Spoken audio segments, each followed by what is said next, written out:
match, and I'm surprised that I was able to pull it out at the end. And then Cosmo comes up and was like, "Oh no, oh dear, this is not gonna be my turn." Hey, will you give a overall changes to what is coming, like besides those erratas, because I haven't been up to date on like what cards are rotating out. Gen Now's 22, of course. After the match, after we do all discussions, we will definitely go over all the changes and whatnot. Just a quick recap. It is a lot to cover, so I don't want to spend like an hour just discussing all the changes. But I will definitely go over the erratas and the basis of what everything is coming for Uprising and everything like that too. So you get one win and I'll be impressed. Mud Turtle, I will try to impress you, man. I will try to impress you. I'm waiting to see how the digital changes affect some of my decks, like antsy about it. Dude, I am like...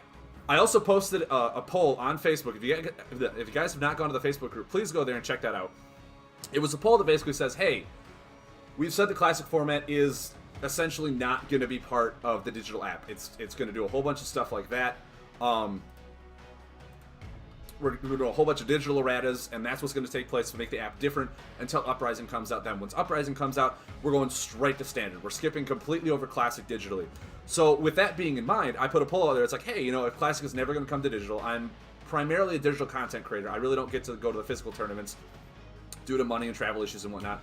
So would you guys rather me just play digital and go into ranked to try to build stuff with the new erratas, or would you still like me to try the the classic format, which is going to be different regardless because of all the erratas? It's not going to be the same in the app. So please go and make that poll. I'll probably take a look at it tomorrow when the app rolls over and everything like that. But I mean, I personally just want to try and get back into ranked and try and play more competitive for you guys, because I do feel like playing competitively draws a better audience, because you want to actually see how these things do. Because like when I have tournaments like this, when I'm in a tournament, everyone comes to watch me. Everyone's like, ooh, this game actually matters. I want to see this game, as opposed to like, oh, he's just playing it casual just for funsies.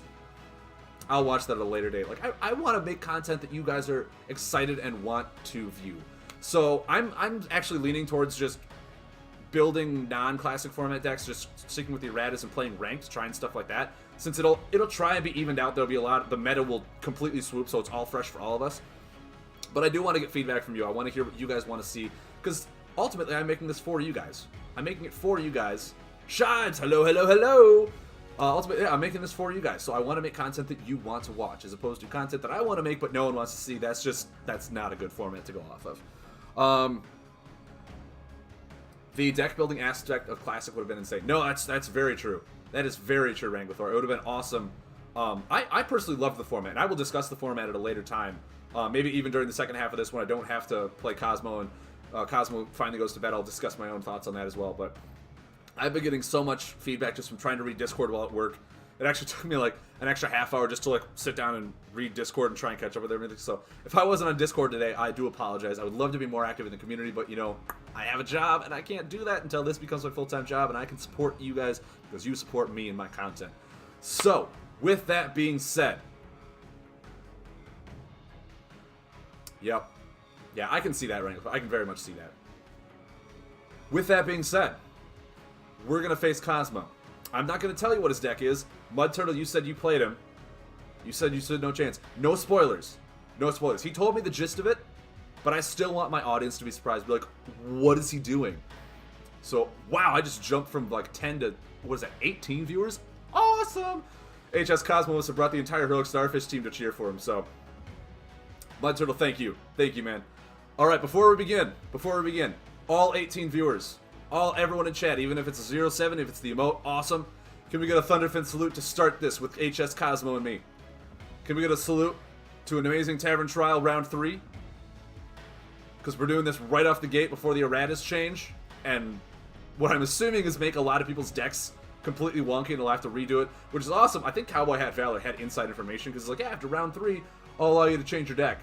And happens to be right at round 3 is when all the erratas take place, so we have to change our deck regardless. I think he had some inside knowledge. I think he did. With that being said,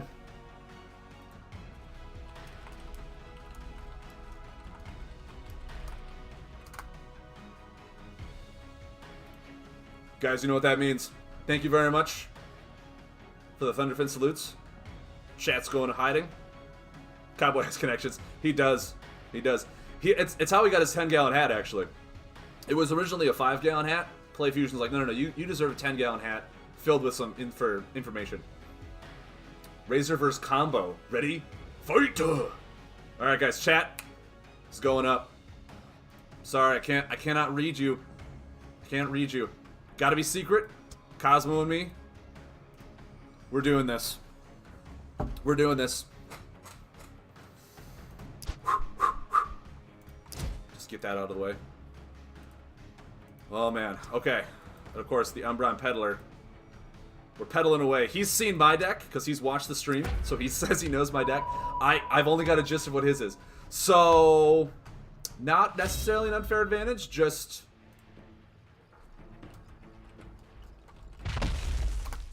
we'll see how this goes. It is a Tempest, so we're playing tech. We got one weapon. That's good. That's good. Tech needs me to believe... I'm wondering what kind of combos he runs in tech. That's all honesty what I'm thinking. I think I want to do this. Yeah, I'm fine with that. Not a bad one. Well, that's a good one. That's a good one for the pickup. I think I want to draw. I want to try and get... Okay. I mean, I can lay Planetary Alignment now. That's fine. Drawing two. Alright, let's see.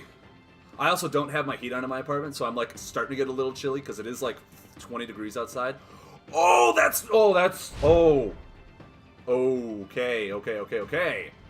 How many cards do I have in hand? 6.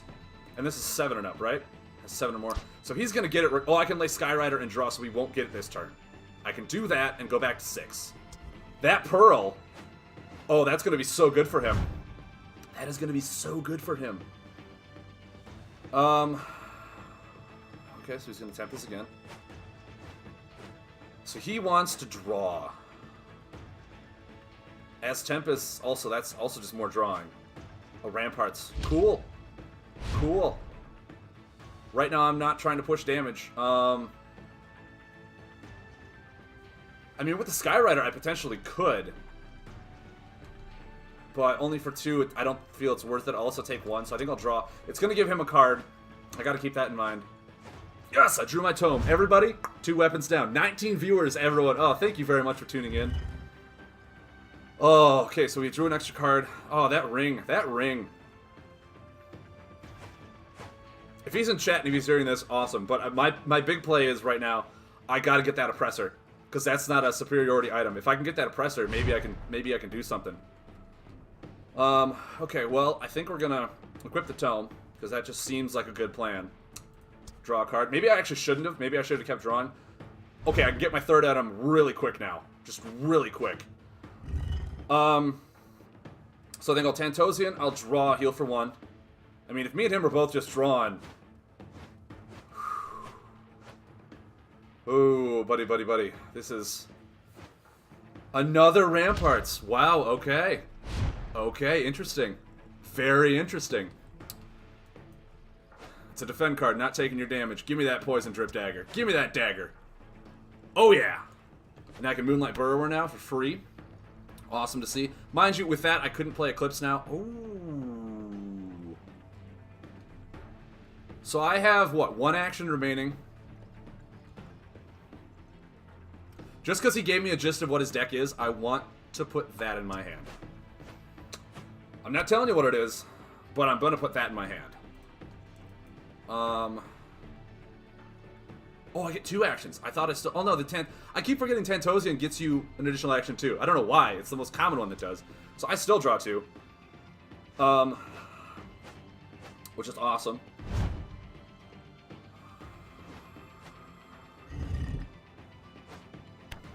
See, I'm sitting here going, okay. Do I ever lay Eclipse? Do I ever lay it just as... Because it what, moves 2 attack cards, right? 2 attack action cards. But it's also payment for Planetary Alignment. Oh, another item. Oh, give me my Oppressor. I want my Oppressor so... And a Crystal Core. And a Crystal Core. Okay. Okay, things are not looking good for me now. I need... So I know what's coming. So I can actually draw it with this. That's fine. And then draw. Give me the card I need. Actually, I probably should have saved that because having Lunar with the Chimchu Infiltrator could be helpful this matchup. In all honesty. Once people find out what his deck does, you'll understand why I'm thinking this way. Because I'm trying to use like the most pronoun game with you as possible. Be like, oh, his deck does this and this thing and this other thing, and it's really fun when it does this. And many of you are just like, what is he saying? Like, I don't understand it. Oh. Actually, I'm okay with doing that. I can always discard Eclipse. Yes! Oh, so good. Get Shrek'd. Get Shrek'd. Get out of here. Now I'm trying to think. He probably runs Root Singer, right? He probably runs Root Singer. I don't see any reason for him to run Root Singer. Another one! Are you for real right now? Oh, yep. You cheeky mofo. So guys, in case you didn't know, he's Mill. That's right, Tempa's Mill. Can you believe that? Can you believe that? Tempa's Mill.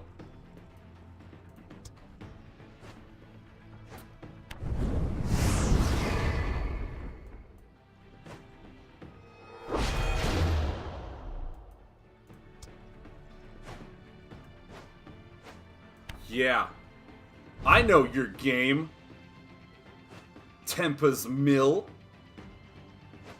There's another Crystal Maze. Oh, he hit 2 of my attack cards! Are you for real right now? Are you for real? Are you for real? If he has a third one, like I said, he's probably running Root Singers. Like, he probably runs one Root Singer, right? There's no reason not to. I'll draw a card. Ooh, that pays for Planetary Alignment as well. That straight up pays for Planetary Alignment as well. Ooh, okay. So, he probably has a lot of healing, because he is Mill, so he's just defending. This is his third Ramparts. And I really don't want to remove any buffs with this Time Ward now. Like, that's just insane. They'll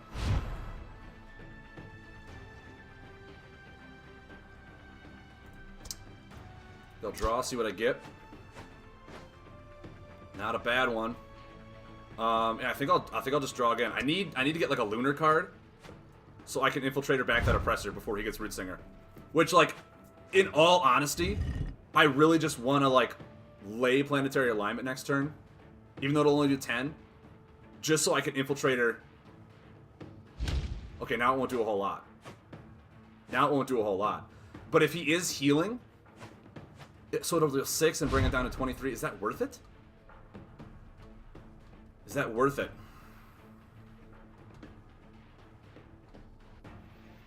My word. Just to get this before he gets Root Singer, it might be. It might be, actually.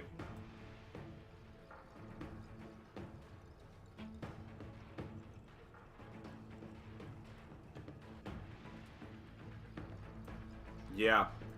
That's what I'm thinking. I want to get that card out of there so I can kill his other weapon before Root Singer. Because outside of that, I do not know, unless he lays like a tech superiority item, a way for him to get stuff back from his discard pile, like items. I don't think tech honestly has anything like that. That's probably why he runs Time Warden, which is why I'm like, no, I'm just never going to remove your buffs. Interesting.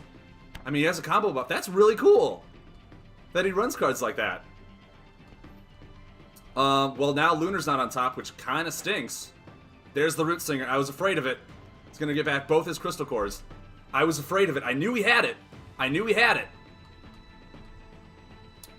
But I know, yep, there's one Crystal Core. And another Ramparts. Okay.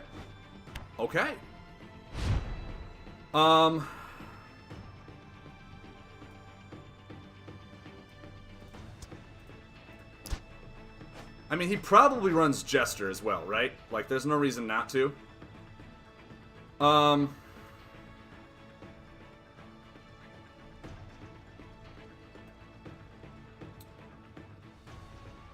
Man, if he runs Jester, doing this is fine, because it might actually put it back. Jester's an attack card. Jester's an attack card. Mind you, he's probably just going to ditch his buff removals. Yep. Yep, called it. Called it. Just his buff removal. He doesn't need them in this matchup. And if he's Mill, getting those cards back into his deck, he's okay with that.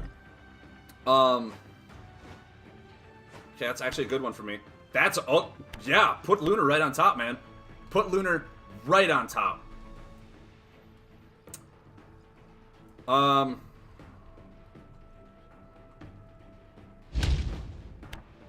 Interesting. Mind you, this card's gonna get burned, so yeah, it's one of those, like, really?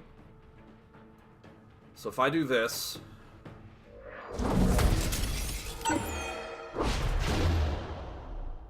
get this back. Mind you, I mean, two of these cards, it kind of stinks. It kind of stinks to have that. I feel like he's gonna Crystal Core, even maze me next turn. So maybe I just draw.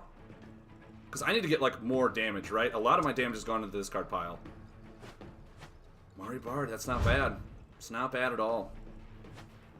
If anything, Mari Bard would allow me to get around Time Warden, too. Or the Warden, sorry, Warden of Time. Can't read that card wrong, even though I just did. Because, yeah, I mean, if I put Lunar on top as well, Pathfinder just knocks them both out of the park. Really? Really, really? Okay. Okay. Sipid Spawner. Oh, that's awesome. I'm very impressed with this. This is really cool. So...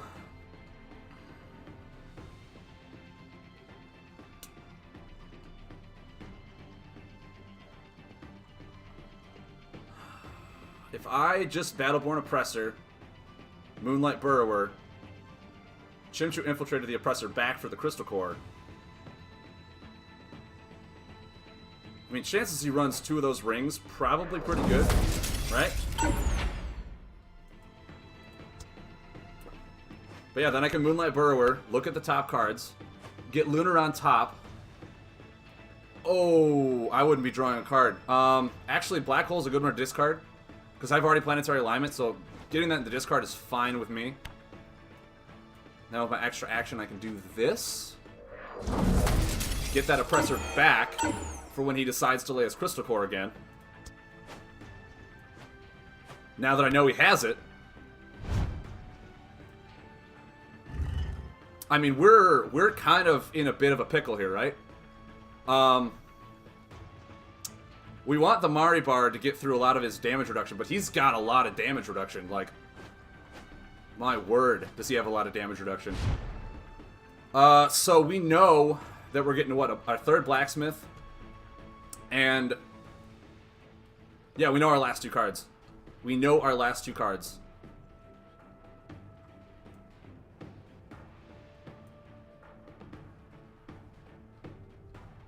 Do I Mari Bard Pathfinder this now? I think I do. That way I can start Pathfindering his other stuff. Mind you, it's only going to be for one. Kind of stinks, I know.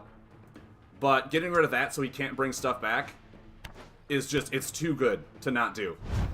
So now what his chances, or what his choices are, he can lay an item and mill me. He can try and Reckless Spirit that Mari Bard. Or he can just Chrono Warper that Mari Bard. That's fine too. But now I can Reckless Spirit this thing.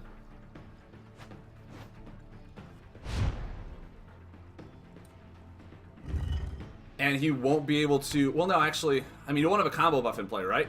He's regrowth this. This is going away. That's his last one. So that might just be all of his damage reduction, in all honesty.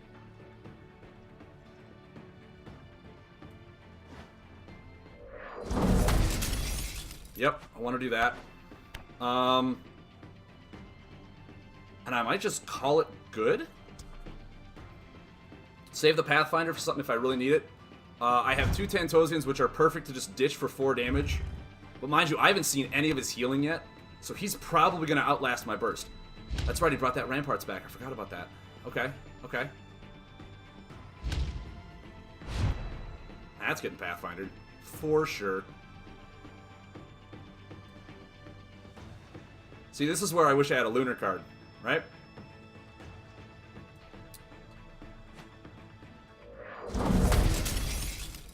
Yep, that's fair. That's fine. It's fine and dandy. I have, what, 1 card? How many cards in hand? 7? So even if he does Jester, if he has it.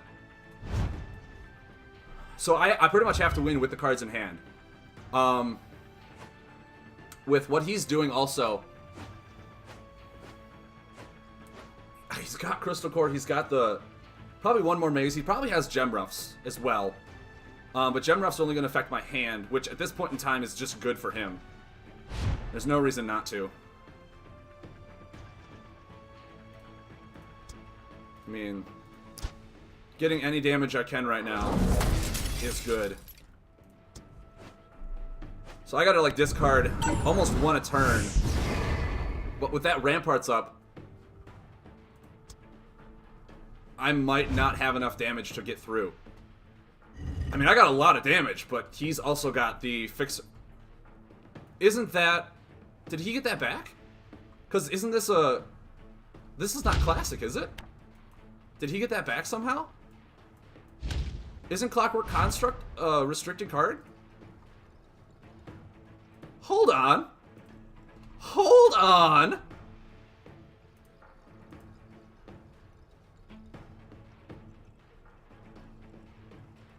It's not. It's not. Okay, I thought it was. I thought Clockwork Construct was. I only ran 1 in my robot deck. I should be running more. There's an emergency system, because, you know, why not? Yeah, I honestly just don't think I have enough damage to get through all of his healing. If he's got constructs like that, I just don't think this deck can win. He's milled 2 of my damaging cards. I thought that was only a 1-of. Oh. No, it's on the retired list. It is only a 1-of. HSCosmo? HSCosmo? I caught you, man. I caught you. How did he also rewind this? Oh, no, it's still my turn. HSCosmo. We need to have a talk. That's a retired card, which means it's also on the restricted list.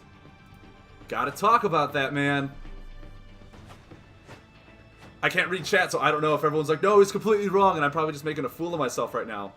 But this is on the retired list, which means it's a 1-of, right? That's how that works? If it's on the retired list, it's a 1-of as well? Oh, no, I'm looking... Oh, I clicked standard. I clicked standard, not retired. I'm losing it. I'm losing it, guys. No, he's right. He's good. Wow, yeah. I'm gonna read all the comments. Frank, Razor, shut up, man. Just shut up, okay? You don't know what you're talking about. It's standard. It's fine. It got reprinted. Stop it. Stop it.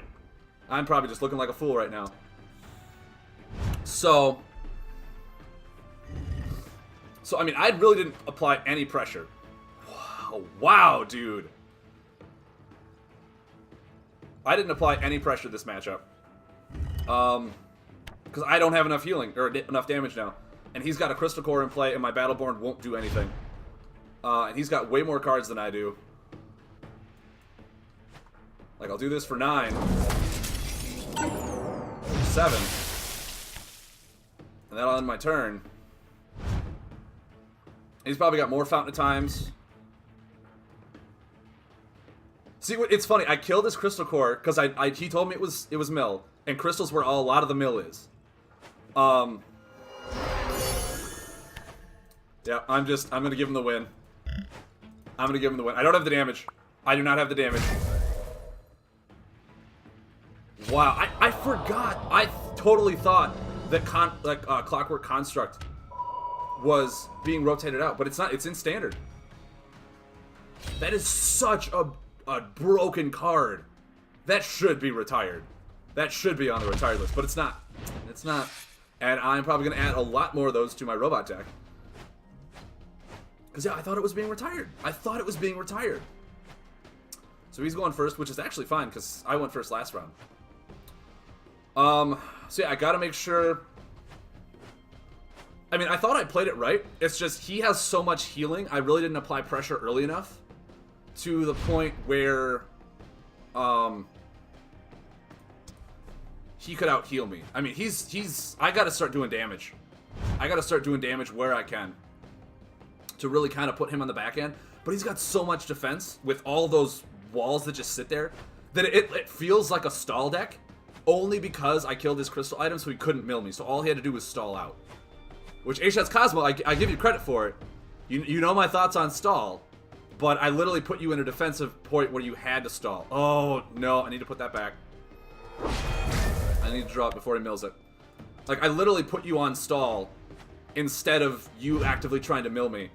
Because he even told me, he even said, no, this is a mill deck that actually actively mills you. And I was like, oh, really? And I didn't see it. So, oh man, that was ridiculous.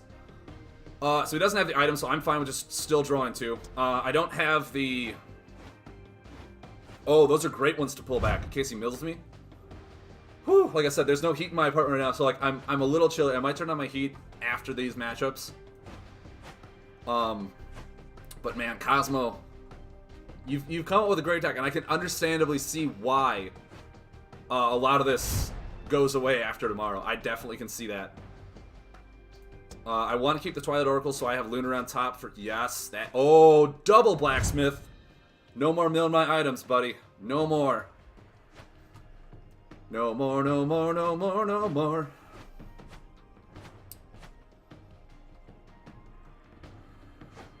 Ramparts. Okay. We're going to start this again, huh? We're going to start this again, huh?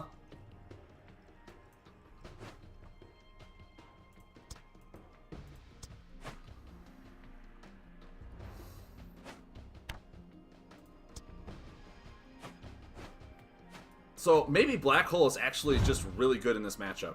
I gotta try and get it out like decently after like Warden of Time. The thing is, like, without buffs, that Clockwork Construct really doesn't do anything for him, and then buffs just recycle his Ramparts. That's what they do. They recycle his Ramparts, and there's not really anything I can do about that. Not really a gosh darn diddly thing I can do about that. So I'll do this. Get my dagger in place. Now I have all three items. I think I Impatient Scholar now. Actually, the damage wouldn't do anything, would it? Maybe I just tome and see what he does as my tome and draw. So all three items are in play now. Okay, I have two Impatient Scholars. Technically, I'm viewing those now as 4 damage, seeing as how... I didn't see a Jester. I did try and play around Jester a lot. But I needed damage. I needed damage. I have a feeling I'm going to go 0-2 against Cosmo. I have a strong feeling I am. Dude, for real now. Seriously. Do I just Black Hole this? Get these out of the way before the Warden of Time comes? Maybe. It gets one combo in my discard pile as well. Pay with it for that. Ooh, yes and yes. Keep one of them. I think I just do this. Getting rid of 2 Ramparts is okay, I feel. I really have to be... like, my Mari Bard, I have to keep in fact for the Warden of Time. The Warden of Time is a one-of. I know for a fact that one's getting retired. I know for a fact that one is on the legality of Classic. So that's only one I have to really worry about right now. Mind you, all my salvages are 8 damage. Okay, I don't have... Yep, okay. Actually, he pulled that one out instead of the crystal one. So maybe he has Crystal Core in hand? No, he just wanted to do that. Okay. Oh, no! Oh, no! Okay, that's fine. Actually, Lunar's on top. Lunar is on top. Which means I can Shimcha Infiltrator for that Oppressor. Get that going. There's the Warden of Time. The one I really didn't want. I'm trying to think here. If I do this if I Warden for my Oppressor, kill his soul item. If I kill his soul item, he doesn't have ways... Like, Sip Spawner doesn't work. He can't regrowth with that gone. Root Singer is now gone, dead.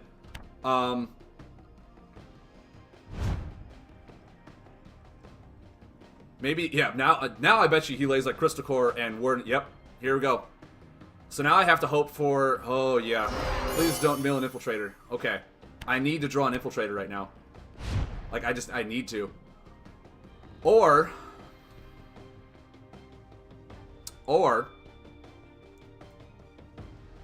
ooh.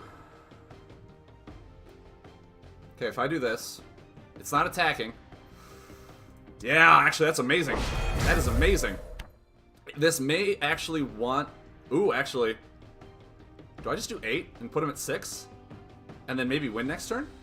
No, because he's got the Crystal Core. I need to get rid of that Crystal Core. I think drawing, being able to kill the Crystal Core at any given time is good. He might take this as an opportunity to heal. Crystal Maze is also healing, mind you. I gotta keep that in fact, too. Oh... Steel Fortification. Okay. Okay, that's fair. That's fair. I mean, he's got this, which means he also has the other defend cards, which mill me for 2 when he's got a combo out. Which actually makes me just want to draw. I have the Twilight Oracle and the Infiltrator for whenever I need to kill the Crystal Core. But I think right now I need to... Okay, it's not bad. I need to get... What am I looking for now? Am I looking for a Mari Bard so I can get rid of that Warden of Time so he can't do, like, construct things? That hurts. Oh my god! Dude, how? How do you hit stuff like that? How are you doing this? I mean, I also don't want to, like, Planetary Alignment for... I mean, it does 9. But if he just mills me again... And I don't have Lunar on top.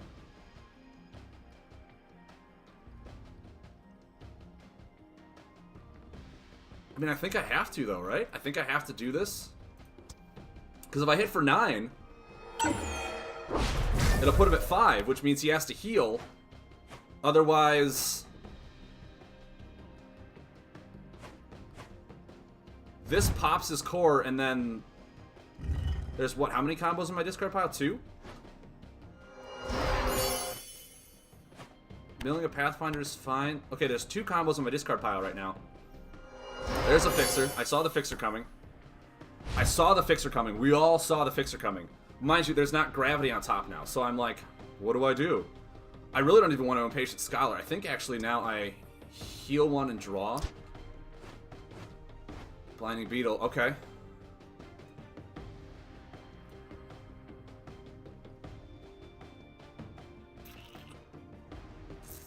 He's probably got like Time Worm, right? Okay, good, good. I have a Lunar, so I can Lunar now, which means I can Infiltrator back the Oppressor, kill the Crystal Core, when the time is right. Yeah, I still can't believe I'm gonna go back and read all the stuff. There's his 3rd Ramparts. There's his 3rd Ramparts.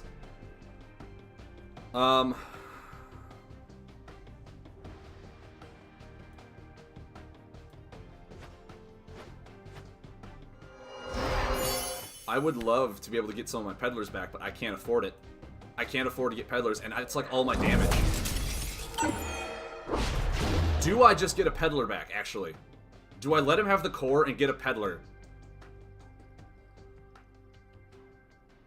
He has 2 cores, so I'd have to get it back a 3rd time, right? And I don't think honestly, I don't think I can. Maybe I do just grab a Peddler, actually. Maybe I play this route. Maybe I get back my damage. Because, I mean, I'm never going to be able to remove his buffs until I get my Mari Bard. I do believe that was my 3rd Infiltrator, because I used 1 already to get that weapon removal back again, and then he milled 1 of my Infiltrators. Nope, there was my last Infiltrator. I lied to myself and everyone. Now there's no way I can get that weapon removal back. Now there is no chance. I don't think I do that. I think I do this to try and draw. Okay, well there's a combo. I can always discard Eclipse for Pathfinder eventually. Do I do this? I mean, maybe I just discard Enlightenment. It is going to be attacking me. How many mazes has he used? 2? No, he's used all 3. So I'm actually fine with attacking him. Oh, but I can't use an ability. What am I saying? Yeah, doing this. Oh, that was... Once again, horrible ideas on my part. Because now he knows that card, I want that card. I just gave him that, so he might gem rough me right now. To mill that card. Oh, I keep giving him really strong tells. And he, I mean, hopefully doesn't have a construct to keep replaying his, Never mind. Always lucky. Always lucky, I suppose. Yep. There you go, man. There you go.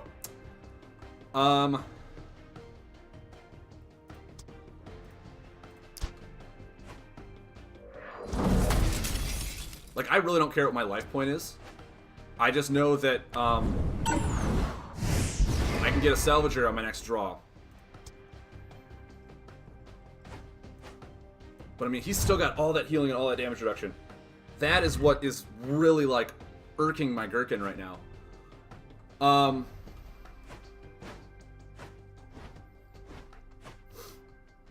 Like, I feel like the moment I draw Mari Bard, I could... Oh, my word! Hey, he's gonna get Fortification back. Dude, come on. Are you for real right now? So, how much do Peddlers hit for? I have 3 combos. Which one am I missing? Oh, Tidal Shift. So I can hit... So these hit for 7. 7 and 8, so 15.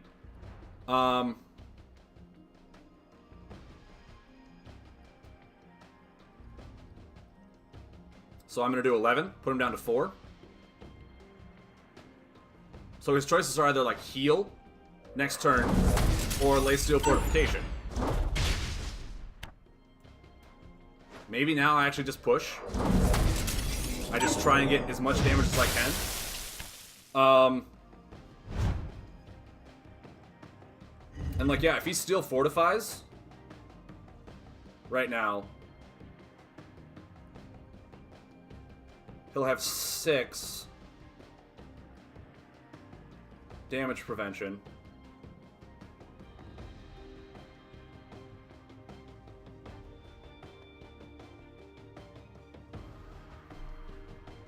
What does he got? Okay, temp. So he can't Steel Fortification. Okay. Is he looking for, like, another...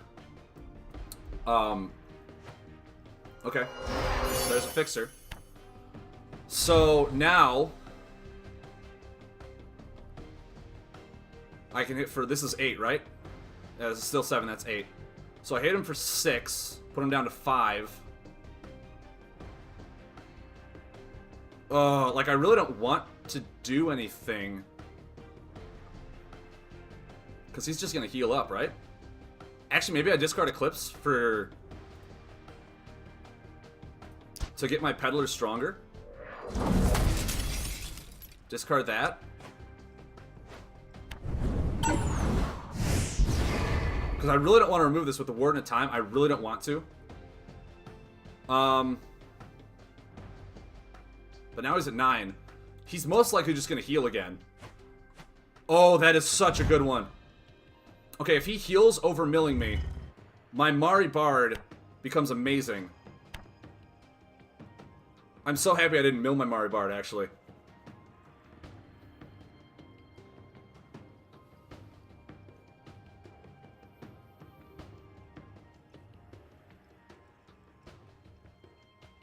Because I'll have Lunar on top as well. So Pathfinder will kill 2 buffs. So if he tries to, like, do anything... actually, I think are all of his Ramparts in the discard pile now? 1, 2, 3. All of his Ramparts are in there. He got Steel Fortification back. He got that back.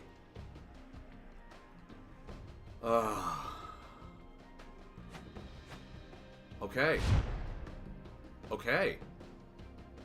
So this hits for... I'll deal this. Pop his core with my ability at 1.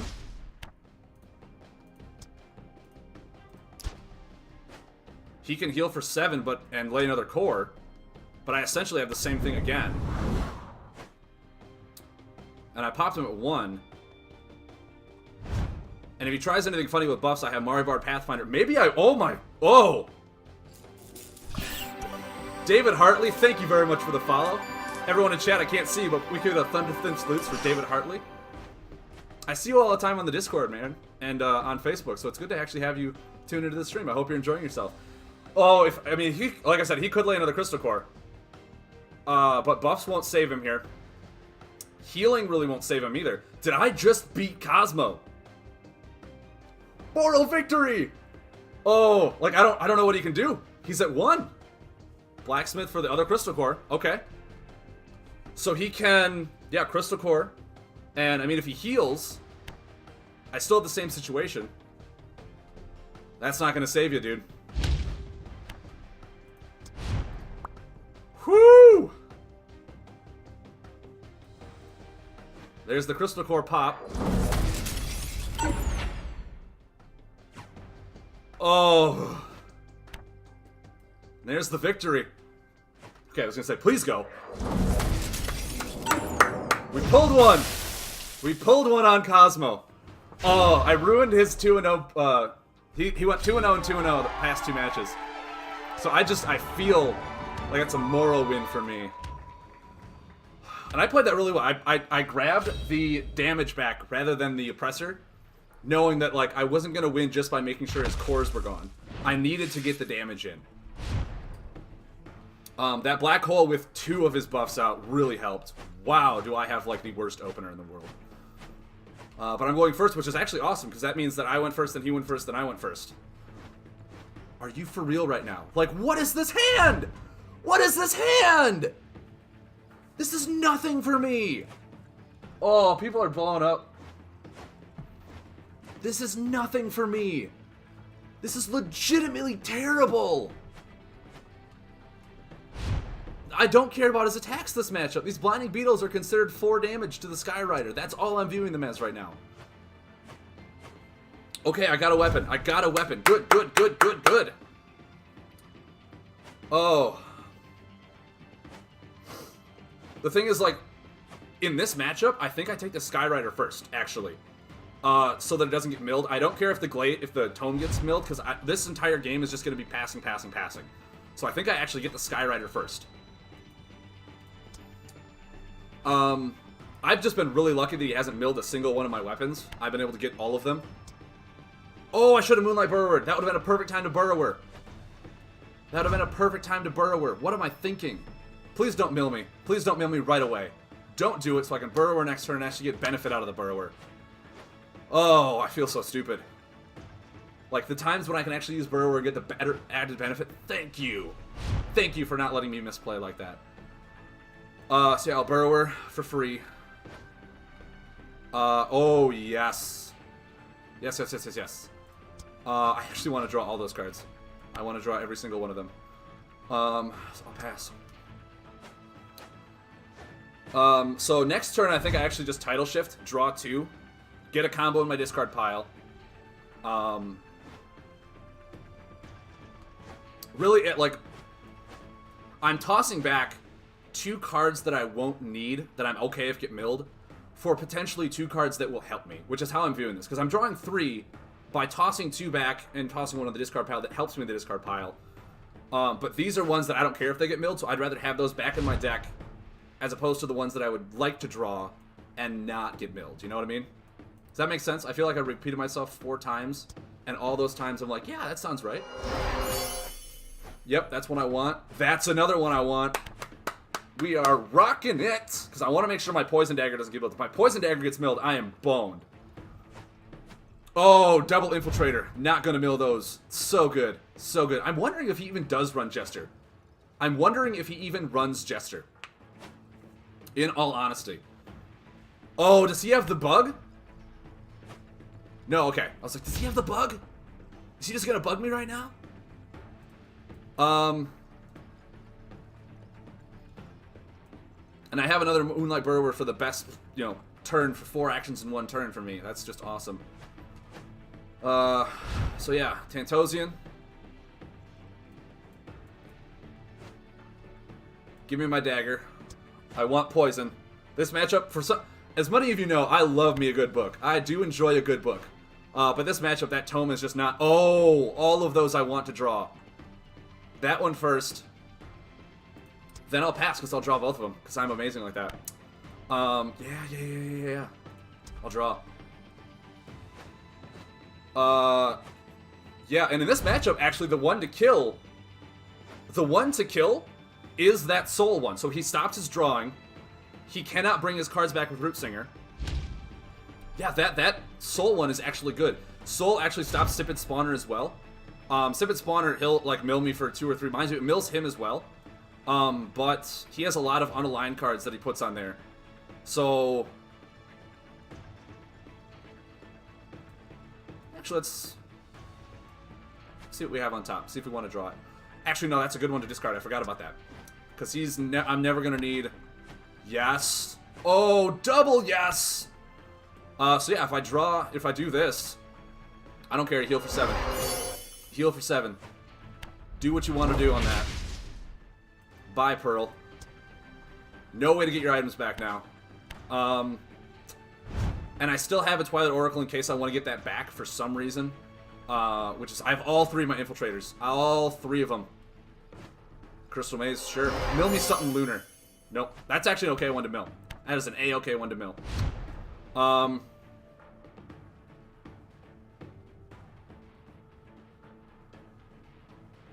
Do I just draw here?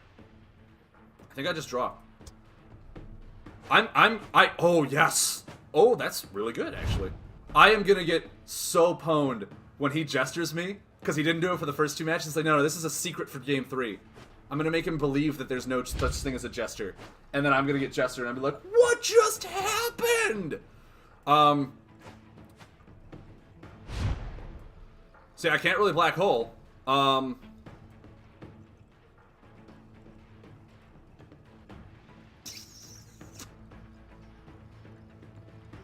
Actually, if I'm Mari Bard... Oh, no, because, yeah, he can just rotate it. That's right, he can just rotate it. He can rotate a potato.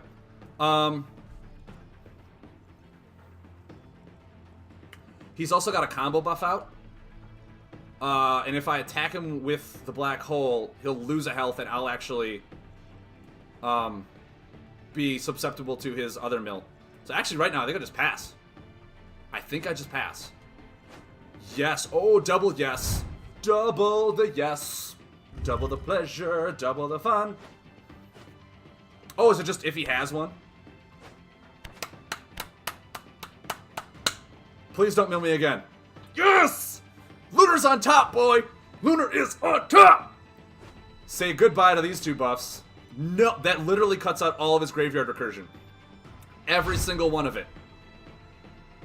It kills a combo. Mind you, Time Worm is still one I have to be wary about. Time Worm is still one I have to be wary about. But get out of here! Get out of here! Tech in that Mari Bard. I teched it in, like, 11:30 at night the day before the tournament started. And that's why. For stuff like that. Because you never know when there's a buff that you're like, oh, I want to remove that, but it's going to be difficult. Oh! I am so good! And now I can planetary alignment him. I'm fine. Ramparts. Whoop-de-frickin-do. It does nothing right now. And I can... Actually, I can black hole that. I can black hole that. Yeah. With that, and actually a Pathfinder. I really don't care too much about his buffs. No, wait.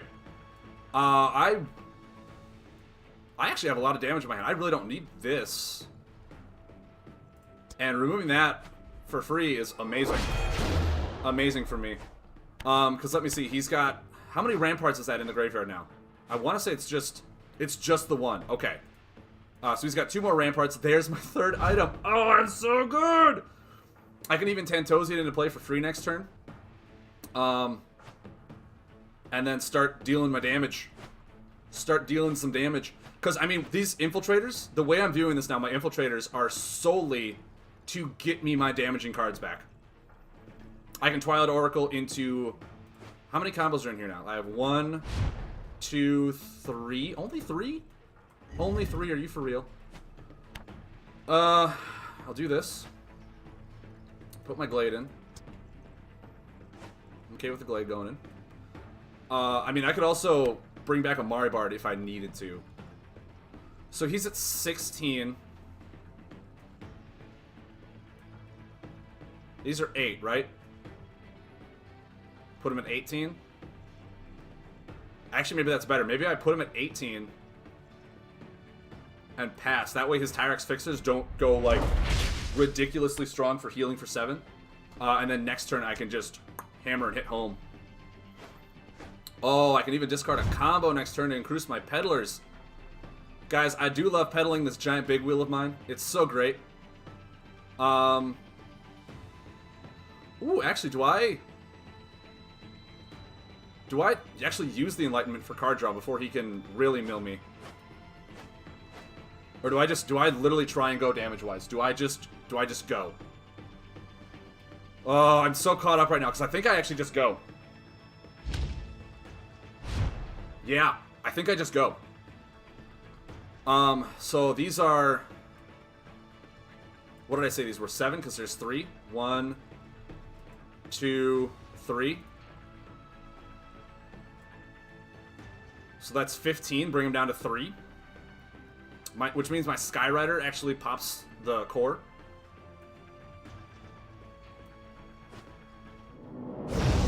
And if he Steel Fortifies next turn, I can Pathfinder and ability to actually discard Enlightenment, making my peddlers stronger.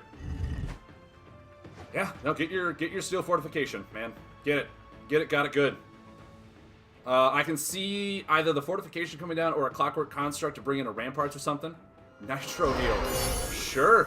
Sure, man. That's fair. That is A-okay and fair.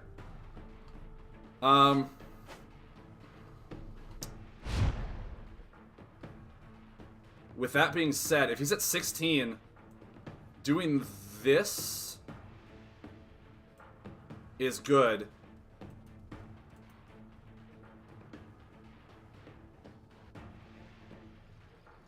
Because I have what? Actually. What do I want to try and get back if I want to get anything back? Because I probably don't have a whole lot of Lunar left, right? Oh god, I have a lot of damaging cards in my discard pile right now.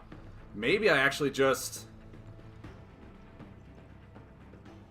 Oracle, Infiltrator for a Salvager? Because if two of my Salvagers are in the discard pile... Or... do I bring the Oppressor back?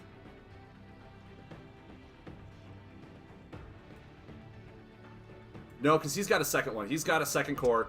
So if I pop it, he just brings it into play. I gotta keep reminding... Wow, 27 viewers. 27 viewers. Guys, I saw the count. Thunderfin salute to everyone in chat. Thank you very much for joining and watching this game. Whoo, boy. Alright. So he can Tyrex Fixer and go up to 20, which is a real bummer. Yep.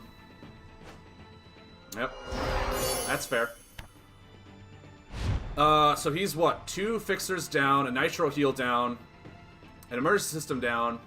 Is he only 1 Fixer? I thought there was 2. I thought he... No, he Nitro Healed. That's what it was. He Nitro Healed. Like I said, maybe I just... I don't have a whole lot of Lunar cards left. I think Tidal Shift actually might be my last one. Oh no, Tidal Shift's in the discard pile. Which one am I missing then? 1, 2, 3. Planetary Alignment. Oh! Which in that case, if I don't have Lunar for Planetary Alignment...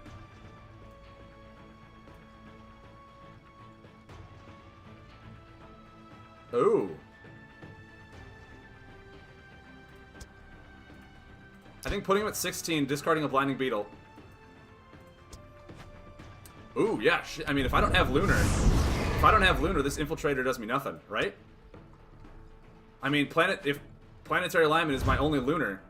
I have to discard that for an Infiltrator to get back... What would I get back? Would I get back just another Salvager? Just another damaging thing? Is one Peddler in the... No, one Peddler and one Salvager in the discard pile. So I still have a Salvager in the deck. Part of me says I hold on to it, though, just in case I'm miscounting my cards. Okay, actually, discarding another Blinding Beetle puts him at 15.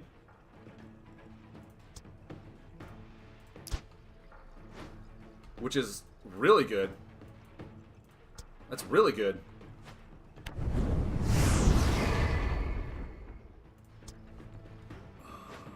Okay, I'm completely wrong. I'm completely wrong on my lunar. Awesome. Oh, awesome. Awesome, awesome, awesome. I'm wondering, like, how many mazes has he used? I feel like it's just been one. Yeah, it's just been one. Why is he not mazing me right now? That's really weird. He's not mazing me. But I do feel like...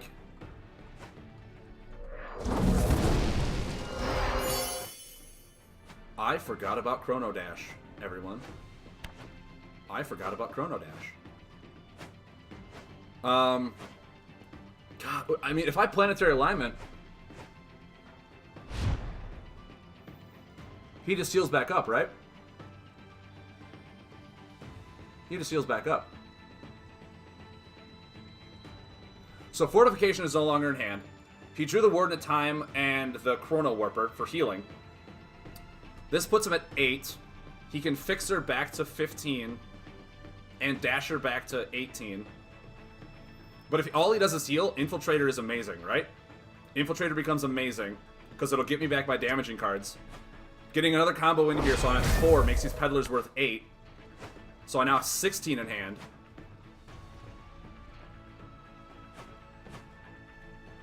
Okay, I can discard Enlightenment now for if he, like, majorly double heals. Okay, so he's not healing. Which actually, I mean, he's got to heal. Like, he's got a Chrono Dash, right? That's what I'm thinking. Okay, Fixer. Okay, Fixering is fine. That's 2 Fixers down.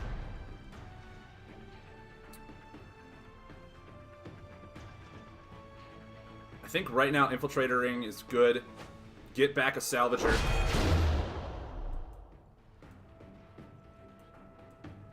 Yeah, I still have a Pathfinder in case he fortifies. But just getting damage back right now is great. Getting damage back right now is great. And then just pushing. Just pushing. So he's got a, like, 3rd Tyrex Fixer. He's got a... The Warper won't heal him for enough. Not even Steel Fortification prevents him from enough damage. Because I have my action cards deal 8. So, yeah, he's foregoing the combo. He didn't even have it in hand, actually. He didn't even have it in hand. Ramparts doesn't save him. He has to Fixer. Because my action cards just deal so much damage. Did I do it? Did I solve the puzzle? Oh! Oh! Okay, okay. That's fine, that's fine. So, okay, if I deal 8, discard Enlightenment to pop the core, puts him at 3, right? That's all 3 Fixers, right? 1, 2... Yeah, all 3 Fixers, Nitro Heal, and Chrono Dash are all gone. Wow! No. Wrong order. Whoa, way wrong order. Way wrong order. Do not do that. Do not pop him at, like, 9. Come on. Come on, Greshu. You're better than this. Because now Peddler hits for 9 because all my combos are in the discard. So he can core again. But, like, he has to core and heal for at least 5. At least 5. Because if he heals for 6, the Peddler pops it, but the Umbron Salvager does not. It only deals 8. I can pop him at 1, mind you, with, like, the Pathfinder. But he's got no ways to bring his discard back. Yeah, literally, that Umbron, that Oppressor was the other one. I teched in an Oppressor and a Mari Bard, like, at 11:30 at night. I was sitting in bed thinking about it. I was like, okay, I have a good deck, but if there's no sideboarding, I need to tech in stuff, because I played in the Advanced Constructed Tournament at US Nationals. I played in that. So I know that playing with no sideboard is really a different format entirely. GG, man.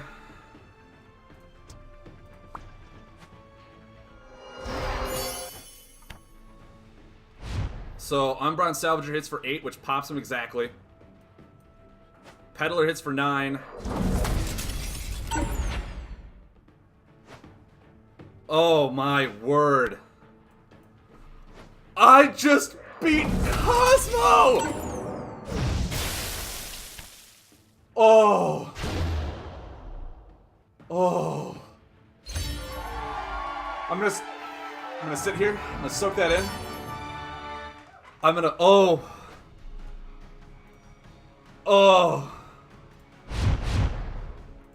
Okay, Twitch chat's coming back. I gotta see everyone's reactions to this. Dude, look at all these Thunderfin salutes. Oh! Oh!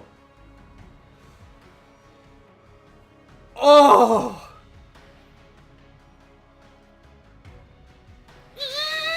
Yes! Oh, I'm sorry. I'm so giddy right now. JD835K, thank you very much for the follow. Oh. Oh. Alright, let me see if I can find him in Discord. We'll jump into chat.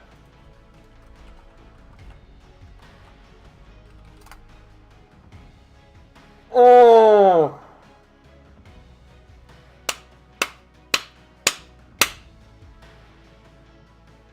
Yeah, no, exactly. Sniping those pearls, because I'm like, wait, what can it do? Root Singer. I have to make sure he really can't bring stuff back from his graveyard.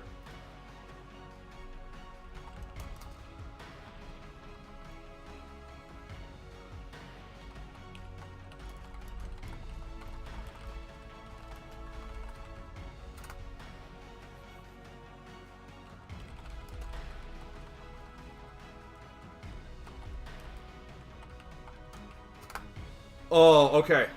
I gotta go back to Twitch chat. Bulbasaur said you figured it out. What did you figure out? Sniping those. Yeah, it really did. Oh, all right, work is over. I'll jump on the stream when I get home. Awesome. Thanks, Wranglethor. Nice running work is gonna. Oh my God! Yes. Mud Turtle with the Mr. Greshu. Oh, Bulbasaur. I remind you of Day 9. Yee! I've said this before because I think Teriyaki Fish Gang is the one who mentioned it. Day 9 is by far my favorite streamer of all time, and he's where I get a lot of my positive attitude from, my enthusiasm, and just great creativity for games like this. He plays a lot of card games. I know he plays Magic, Hearthstone. He played everything. I love the dude. He gets my Twitch Prime sub every month. And the fact that you're comparing me to him is like comparing me to my top Twitch idol. So thank you very much for that. That warms my heart to know. And I would love... this is like completely me going off the rails and like me putting myself on a pedestal, at least it sounds like. I would love to be the Day 9 of Lightseekers. I would love to be the Day 9 of Lightseekers. Not the extremely competitive person. Not the extremely competitive person. The person that has fun, knows how to play the game well. Like, he's a good player. Never really tries to be competitive, but is the funnest and most entertaining person to watch just because of his positive attitude. Lightseekers introduced you to Twitch? Dude, that's awesome. That is so cool. I sound just like him. Like I said, dude, I get a lot of my mannerisms from him. I get a lot of my stuff like the woo and the woo, all that stuff. I love Day 9 to pieces. He is amazing, and I honestly wish I could meet him in person and get like a signed photo with him. If I ever go to TwitchCon or BlizzCon and meet him, it would be a dream come true. It would be so good. But yeah, I would love to be that type of streamer for this game. The people that, like, I think for the longest time, him and Ben Brode for Hearthstone talked a lot, and he was actually brought like out to their company to do review streams for them because he was just so entertaining and fun to watch. And they brought other people on, but he was like always their top streamer, and I would love to get that kind of thing. So thank you very much, Bulbasaur, for that. That means a lot to me. That means I love playing this game. I love coming up with some crazy, weird stuff and just playing it at my level.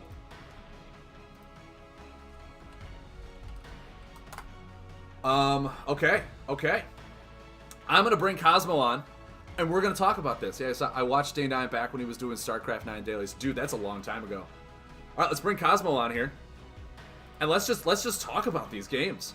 Let's talk about these games. He plays Hearthstone, but now he plays Magic. Now that Magic Arena is online.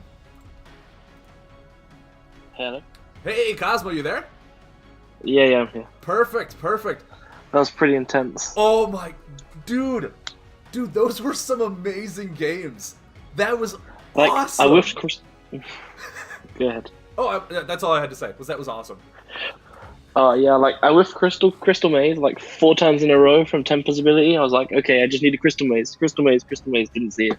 I was like, okay. Oh man, yeah, because I was wondering. I'm like, he's played one Crystal Maze. Where, like, Yep, the other 2, they were hiding. They were hiding. Oh man, that's tough to say. But it was tough because I was like, oh, if I was like, well, he has to have Peddler and the scavenger thing to win. I was like, well, he's got 4 cards left in deck. He could have a chance of not having both with only 3 in hand. No, he had both. So I was like, okay, cool. Yeah, I think the remainder of my deck was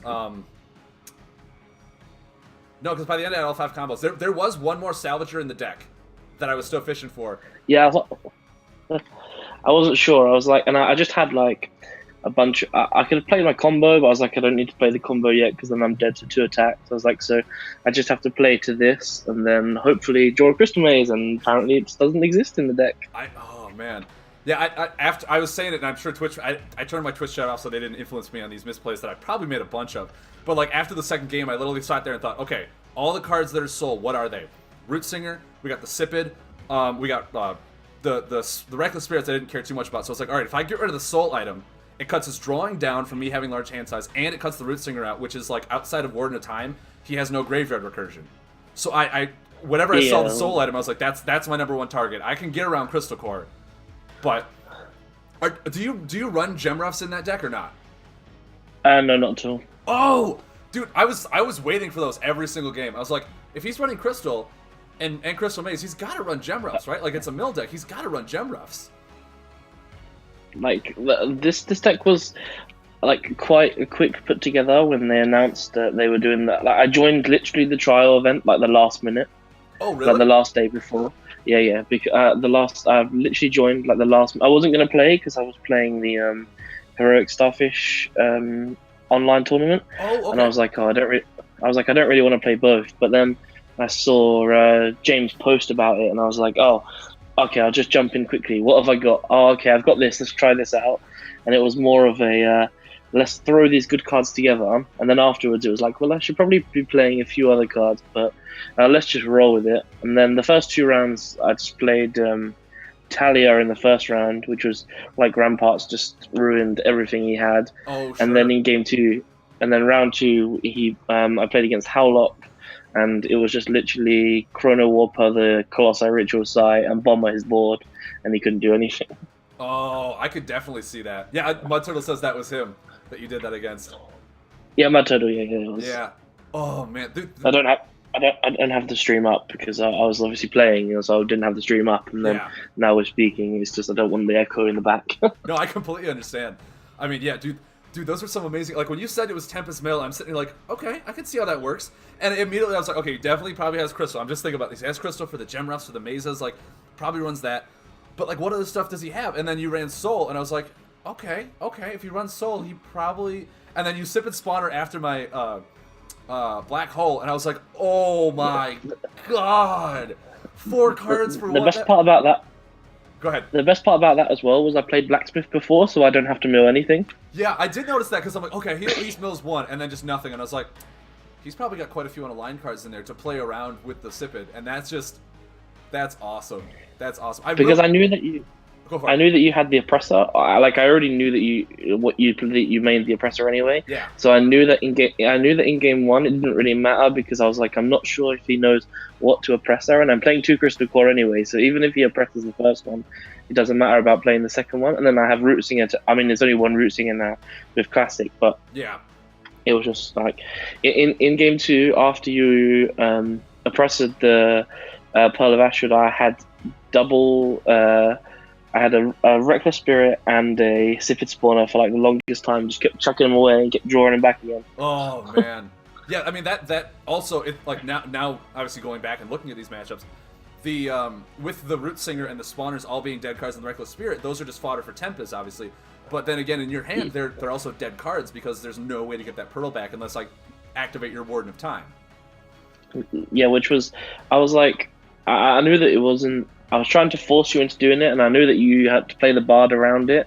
And then once I was just like, oh, I need to find a way to be able to trigger the warden. But even then, like, it didn't really make a difference because the last game with like the green was all gone anyway, so it didn't make a difference. It was like I only play the one reckless spirit anyway, and it's only an extra buff removal that I can recur with Rubble Scavenger.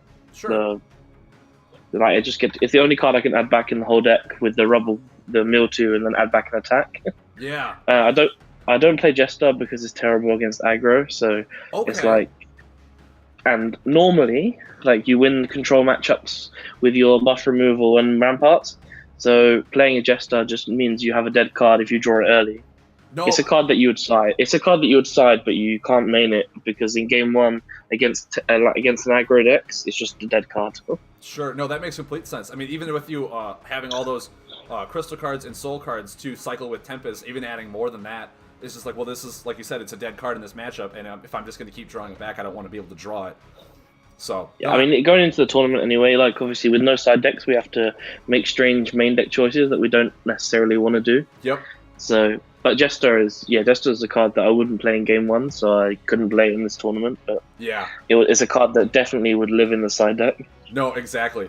But I mean, I was even saying after the games, like at 11:30 at night during the midnight cutoff, I emailed James, Cowboy Hat Valor, and was like, dude, I quick added to my deck. I'm taking one of these out and one of these out. I'm adding in one Mario Bard and one Oppressor because I started going back to when I played at the U.S. Nationals during the Advanced Constructed, and realizing what stuff I had to do then for the no sideboard, and I was like, all right, I have to like tech for my worst options, and those were the two. I was like, I gotta have those in there just in case.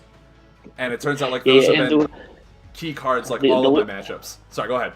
Yeah, the weird thing was at the originally when I signed up to the tournament, I was going to play the Selene deck, the lockout deck with Geode Hatchling. Oh, but yeah. then I submitted the list with Geode Hatchling, and then Play Fusion decided to give it burn, so I had to message like James at the last minute and be like, look, I can't play this deck. I need to switch the list. I've deleted the deck off the app. I don't know what the deck list is. I'm like so sorry. And he was like, "That's no problem. Nothing started yet. You can swap." I was like, "Okay, brilliant." And that's when like I just played the Tempest Mill. Sure. No, I mean I completely understand. I mean it was what the day you showed me the photo and it went live on Discord and all this stuff was like the next day or the day after. Like, yeah, we're giving Geode burn, and everyone's like, well, looks like we're not playing that anymore. Yeah, like Yeah, because I already sent like the picture to Benny and was just like, this deck's really retarded, and then like I was like, it's just really good. Like it's so strong because you didn't even need to, like with that deck you had to get to deck out, but it was so easy to get to deck out. And the only deck that it struggled against was Agrotech because they just beat you down and you have no like. But even then, I was getting to games with Agrotech where I was only missing by like one or two cards in my deck, and I was like, even, and I'm saying to Benny like, yeah, this deck is really good, and then I think they must have gone on and sort of like had the test, in Play Fusion and said, okay, this is a bit stupid. Yeah. And then because the next day suddenly, pow, it's gone. Yeah. I mean, like that was probably going to be one of the digital erratas during this huge chunk that we got today, but they're just like, oh, that's incredible. Yeah. Like, yeah, but I think it was like, no, we'll put this one right in now because we can't have this for another like week or so. But no, dude, these games were some of my favorite. Like, I've played amazing matches so far. All went to best of 3. I honestly think this is just not being like just to boast myself. These content matches that I put up are some amazing ones just to even watch. Just because they all go to game 3, they all like have swing turns back and forth, and it's just great to see. So I'm really happy that we went to game 3. I'm sitting there. I even said before the chat, I was like, all right, if I get one win on Cosmo, it's a moral victory. And bebeing able to come back from a 1-0 deficit. Like it's a good game. Like regardless, there was like not much I could do, and like you played in game 2. You played the Oppressor well with like recurring it with the Infiltrator. So I was like, I knew afterwards. I was like, okay, now all I need to do is hope in game 3 that he sticks to the picking the Oppressor up instead of picking his damage cards up. And then you started picking your damage cards up, and I was like, okay. So he's clicked onto this. And I was like, we just need to draw our heal now. And then apparently heal is not cards that we like to draw. Yeah, no, I mean, you played what, Nitro Heal, Chrono Dash, and all 3 of your fixers, and I'm like, he has healed for so much. but yet I'm so close. I can feel it in my grasp. And Because I was like, right, I need to. If I draw one maze, then he has 4 cards left in deck, and I'm out of range of dying to his 2 attack cards. So I was like, that's fine. We can do that. We can survive. And it was like, draw. No. Okay, so let's play the fixer now because we have no choice. And then it was like, and Tempest ability and no crystal maze. So let's play the fixer because we have no choice now. Oh man. Game two, I could have put down the fortress, but I was like, if I put it down and I get Pathfindered, I have no comeback because I would have had to use both fixes from my hand in game 2. Yeah. So I was like, and I need them in my hand, unfortunately. And then you just managed to get there, and I was like, oh, okay. But no, the games are really, really good. Like, nothing you can say about them. You're just like, both decks did what they need to do, and like, luck of the draw was on your side, which is always a good place to be. Oh yeah, no, exactly. And it was really funny. Like the first match, not gonna lie, the first match, I probably went on like a 30-second to a minute rant. I swore that Clockwork Construct was getting retired. So when I saw you play a second one, I looked into the camera, I was like, chat, no, someone clip this. He plays 2, and then I went and looked. I was like, no, I look like a complete dumbass right now. He didn't break the rules. It's legal. Don't worry. Like we had, we were testing before one of the gold events, and like one of my good friends, David, he was playing High Curator, and we were trying to find cards that we could side against him, and like someone said to me, "Oh, you should play Gurgling Ooze," and I was like, "Well, I can't because one Gurgling Ooze is not going to do anything." And they were like, "No, Gurgling Ooze got reprinted in the Kindred deck," and I was like, "What?" And then I have to go back because I never bothered to look at the Kindred decks because at that time they were not relevant because they didn't have any foils in them. I'm only hunting the foils for the foil collection, so I never checked what got. I never even, apart from Maribard, like I just didn't know what was reprinted or not. And then, like, apparently it seems that Clockwork Construct is either one of those cards or it's one that's coming in the core box, which is weird. But now it's getting burned in digital, which is needed because it is really done with Chrono Dash and being able to just make infinite ramparts. Yeah, I can see that. Yeah, when you just like ramparts after everything, I was like, this has got to stop. Oh my word. And for a time there, I honestly thought that your plan was going to switch up by laying a buff and then constructing back in the emergency generator to heal instead of just trying to get damage prevention because I was hitting for such big numbers that the ramparts really wasn't... I was a bit torn between, but I was like, I think I'm okay. In game 2, I was like, all 3 infiltrators are gone. I think I'm okay. Then after 2 turns, I was like, I'm not okay now. I think I'm dead. Yeah. And I was like, okay, I'm dead. And then for some reason, I had a really big mind blank. I was on 1, and then when I Clockwork Construct to bring back the ramparts, I was like, yeah, that's okay. I'm on 3. And then I looked, I'm on 1. And I'm like, oh. Okay, I was convinced that would save me from the Skyrider, but you had the 2 big attack cards anyway, so I was like, I don't even know what happened there. Sure, yeah, no, that makes complete sense. Yeah, no, I was just like, oh my, like, my mind is racked, my hands are shaky because like during these tournament things, like I get really amped and I'm like, sitting here jittering, and that definitely pushed me to my limit on how to play this deck and just how to change it up. Because me playing my deck, at least, I've said this several times. Oh, go ahead. No. The best part about like the Tempest Mill is like in game 1, like okay, you had Oppressor in game 1, which in tournaments you might not have, but they don't know how to play it. Like you originally you oppressed the Crystal Core. I played the second one, you oppressed that, and then I root singed, and it was like, you know, like this is they just you just waste cards for no reason because you don't know how to play against it, and then it's only after playing a game or 2 games you sort of realize that these are not the cards that you need to start adding back with your infiltrators, exactly. Or these are the cards that you don't need to target, which is part of the charm of the deck is that a lot of people just don't know how to play against this sort of deck. Yeah. So they either like go all out really quickly and then lose to like Crystal Maze and like the slow, you know, ramparts, or they start targeting cards that they shouldn't, or they start removing Warden of Time. Warden of Time being at 1 for Classic was really frustrating because the original deck I played 3, so you could just constantly cycle them between each other. Oh yeah, there's no. I mean, that's a card that doesn't even have burn, does it? No, I believe that might be one of the changes. I'm not sure. If it's not, that one definitely should. I mean, it is getting retired. But that card, I believe, Yeah, for the time should have burned. Is it one of them? You could, let me. yeah, I believe so. I believe it's getting burned. But originally, yep. originally the Mill deck was Forge Wall with 3 Warden of Time and 3 Emergency Generator. So it was just every time it was like do 2 to you, don't take 1 because of Forge Wall, and then they have to remove it because they're going to die. But then you Warden of Time back all your mill cards, and then you reel them out, or you win by the damage from the emergency generator. But then emergency generator going and time, the guy that adds back Time Warden going as well. There, yeah, Warden of Time. Yeah. Losing them down to 1, that just sucked majorly. So yeah, no, I think a lot of decks got hit with this new classic format, with a lot of stuff being restricted to 1, which I mean is okay. There was a lot of infinite loops without them being restricted to 1 as well. Like you've said, if you can just Warden of Time, you're Warden of Times, you're Warden of Times, and all that stuff like that. But yeah, I mean, just that is a really interesting deck. I have 2, I think now. Like there was the Dratilis was actually the one that showed me like the Reality Rift with Stubborn Everrock loop. So like all the credit for that is definitely with Dratilis. Oh, okay. Like he played it against me in ranked, and I was playing, I can't remember what deck I was using, but I was like, oh, he's just messing around because he knows he's lost this game. And then all of a sudden, out of nowhere, he's just got this border where I now can't do anything and I'm dead. And I was like, oh, this is a really cool thing. So like I spoke to him.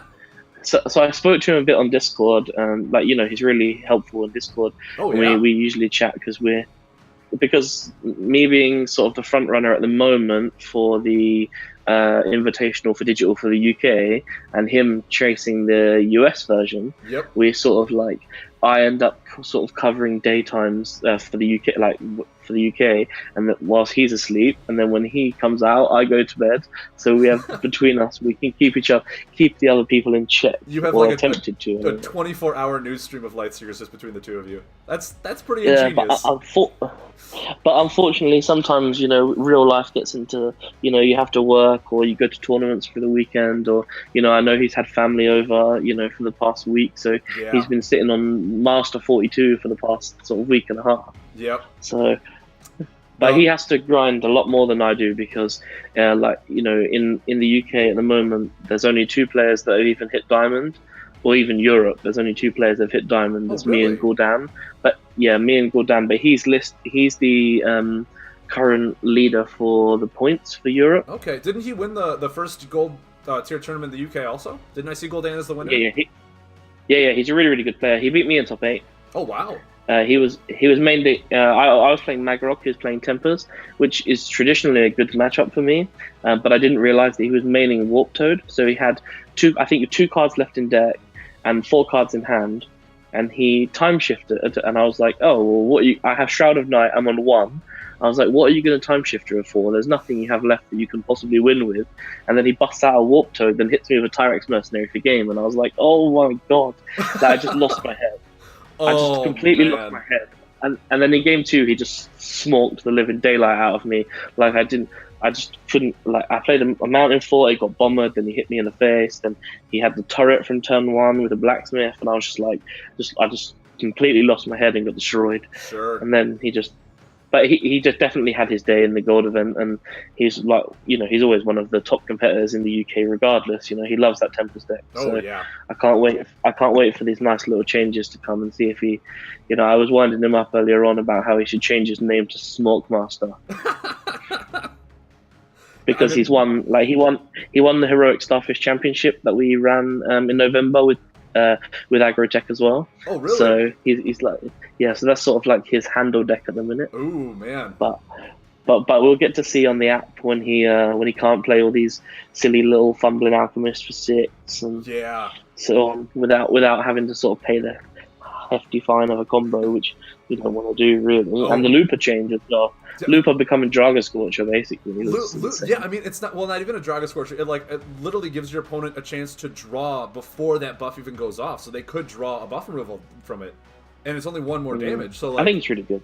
Yeah, no, I love all these changes. I adore and I admire so much. As I even said on Discord, that while going through these changes, just skimming through them, I have a list of all YouTube exclusive videos that I wanted to talk about this game and changes that I would make if I didn't know all that stuff. And I looked at it, I was like, well, I can cross off a third of my list because they literally did exactly what I wanted them to do. And it put a smile on my face, but I'm like, now I have no content to put out. I think this is a really positive step because I think like with the delay of Uprising, a lot of people were like feeling sort of down and Yeah. disheartened with the game, and I think this really goes to show that the people sort of at PlayFusion is sort of, and in the people in the card design department especially are really like are trying to push it because it does seem from our point of view that they're more focused on Warhammer. But I guess when you have a multi-million-pound brand behind you, that you are going to focus more on that rather than the one that you've made yourself. That's very true. Which is really funny because all I've been hearing is that Lightseekers is actually doing better than Warhammer. Like at all the conventions, Lightseekers sells out before Warhammer too. It does, but then also you have because all of like the Games Workshop, which are the company that owns Warhammer, all of their shops sell the cards as well, whereas Lightseekers is not in every store. So and people that play Warhammer have absolutely no concept of money. Like they'll spend $200 on a figure which they have to paint themselves. That's very true. Without even thinking. So if they get a bunch of cards where they can sort of, have a look for, let's say, $70, to them that's a great deal. Oh, let's just have 3 of them, come on. Yeah. It doesn't matter. And then even if they just look at them and never use them for the sort of the card game the way that they are made to use, then it doesn't really make a difference. They don't care, and PlayFusion doesn't mind if they're selling out, or if Games Workshop have contacted them saying, we've sold 1 million boosters in the first week when it got released. Yeah. I mean, go ahead. No, I'm just saying this. It's a slight pain for a Lightseekers player because I come from a Yu-Gi-Oh background. Like I mainly play Yu-Gi-Oh. Sure. Okay. And it was one of my good friends who works for PlayFusion. His name's Carl. He was on the No More Buffs podcast with Matt before. Oh yeah, I heard that. He was the one. Yeah. He was the one that actually got me into the game. He said, "Look, I've been demoing for the company. I'm going to go and work for them now. Like the game's really good." And then he was the one, and I was like, "No, I'm not learning a new game. Yu-Gi-Oh is already expensive enough. I'm not going to get involved in this." And he was like, "No, seriously, come down. Like I'll show you. No problem." And then we sat down sort of one afternoon, and that was it. I think I signed up to all the events before I even touched a card. Oh man! And then I ended up awesome. And then I think it was like 1 or 2 or 3 days before the first regional last season in Scotland was when I first touched a Lightseekers card, and it was too late for me to book to go, but I ended up then going to all of the other UK regionals last year, obviously nationals, but we don't want to remind because I did horrendously bad. Oh. Well, I took so we were sort of, I was pretty set on playing Sicario, like the old version for nationals last year. Yep. And then we were testing, and I was playing with Carl, and I was like, "Oh, I really want to play Fish Singer," and he was like, "Oh, well, Jacob played an interesting list a while ago, which he posted on Delivery Crab, which used Spirit Gate and Tornado to make an infinite loop." Yep, I actually played against that at my first Delivery Crab tournament. That was a nightmare to find about. Yes, so that was on the Thursday before we travelled up on the Friday.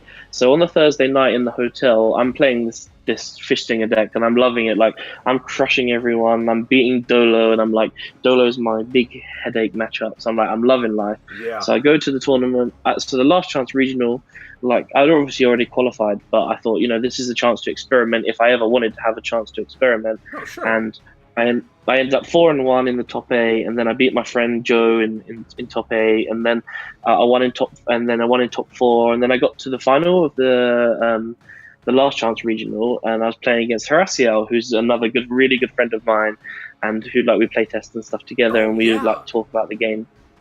And we were playing, and we'd already agreed to split prizes, so that the final was a bit of a mishmash, and he ended up winning, which was, because of a little bit of I made a little oversight with Cold Snap, and I thought, yes, our Cold Snap is bored now, and didn't realize that it left Shattered Volcano on top.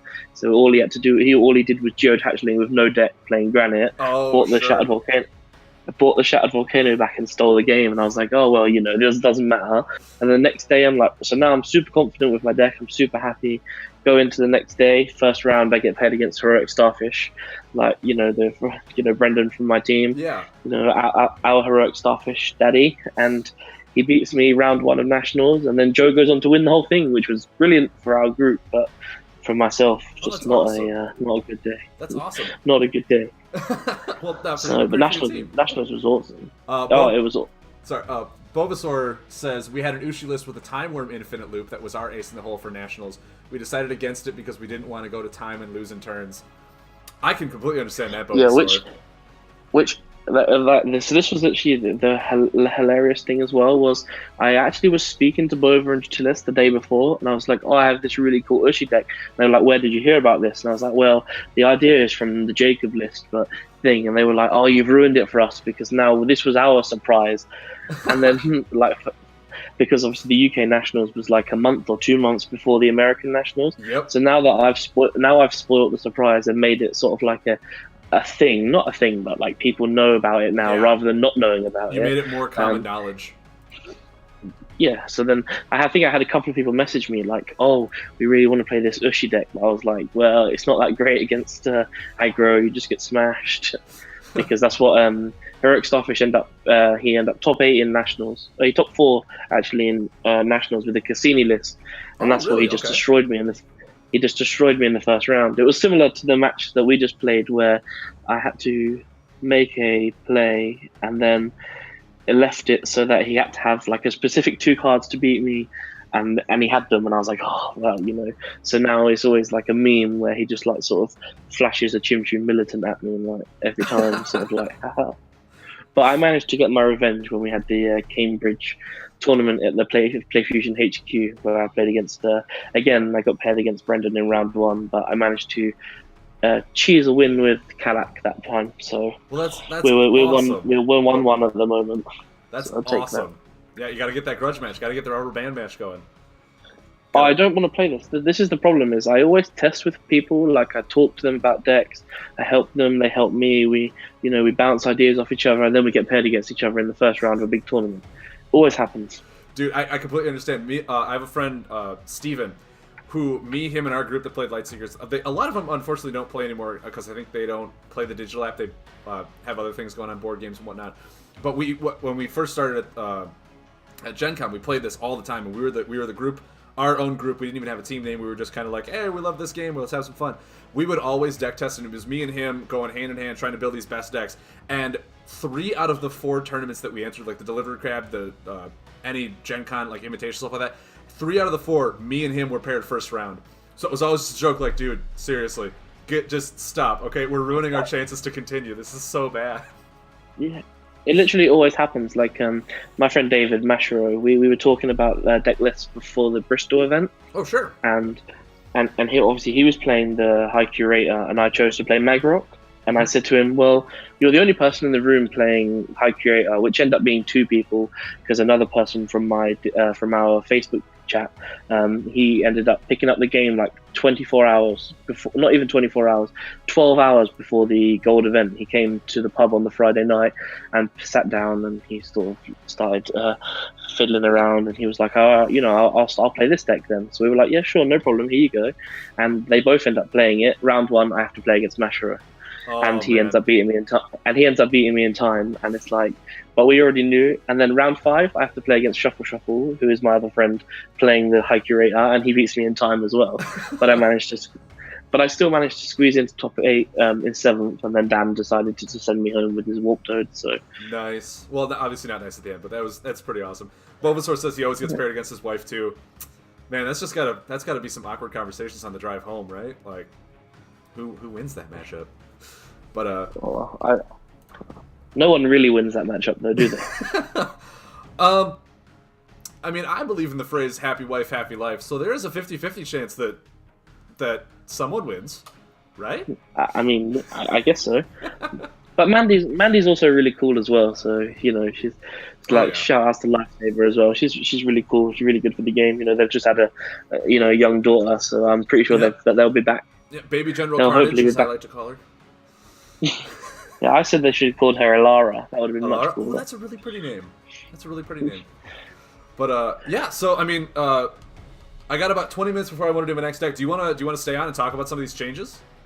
If you're, or do you want to go to bed? Yeah, if you want to. Okay, cool. That's not a problem. It's only like 20 to 2 in the morning. Don't worry, I've got work at 7, but it's all good. We'll get. It doesn't matter. I mean, yeah, I wake up at 4 o'clock in the morning and I end my stream at 10, so I'm like, yeah, 6 hours of sleep is fine. I'm good. We're fine. So It's the stream dream. Stream dream. oh, it really is. I mean, I get so amped and hyped after these streams that like it really takes me a while to go to sleep. So I'm like laying there, just like trying to go to sleep, and I'm like, no, I'm like Jones, and all this energy is it's not gonna wear off. So. And my friends are always telling me off, like, because I'm always just I don't go to bed because I end up like grinding the app, playing against people, like, because it's very hard to find a lot of matches in the UK. So I end up staying up all night and playing against like Americans, and then I put in all of our group chats like, oh, I've just played this really good game, I've just thought about this, and then I get like a message in the morning like, why do you have to send a message at 4 a.m? Like, why can't they just wait? No, it makes sense. It makes sense.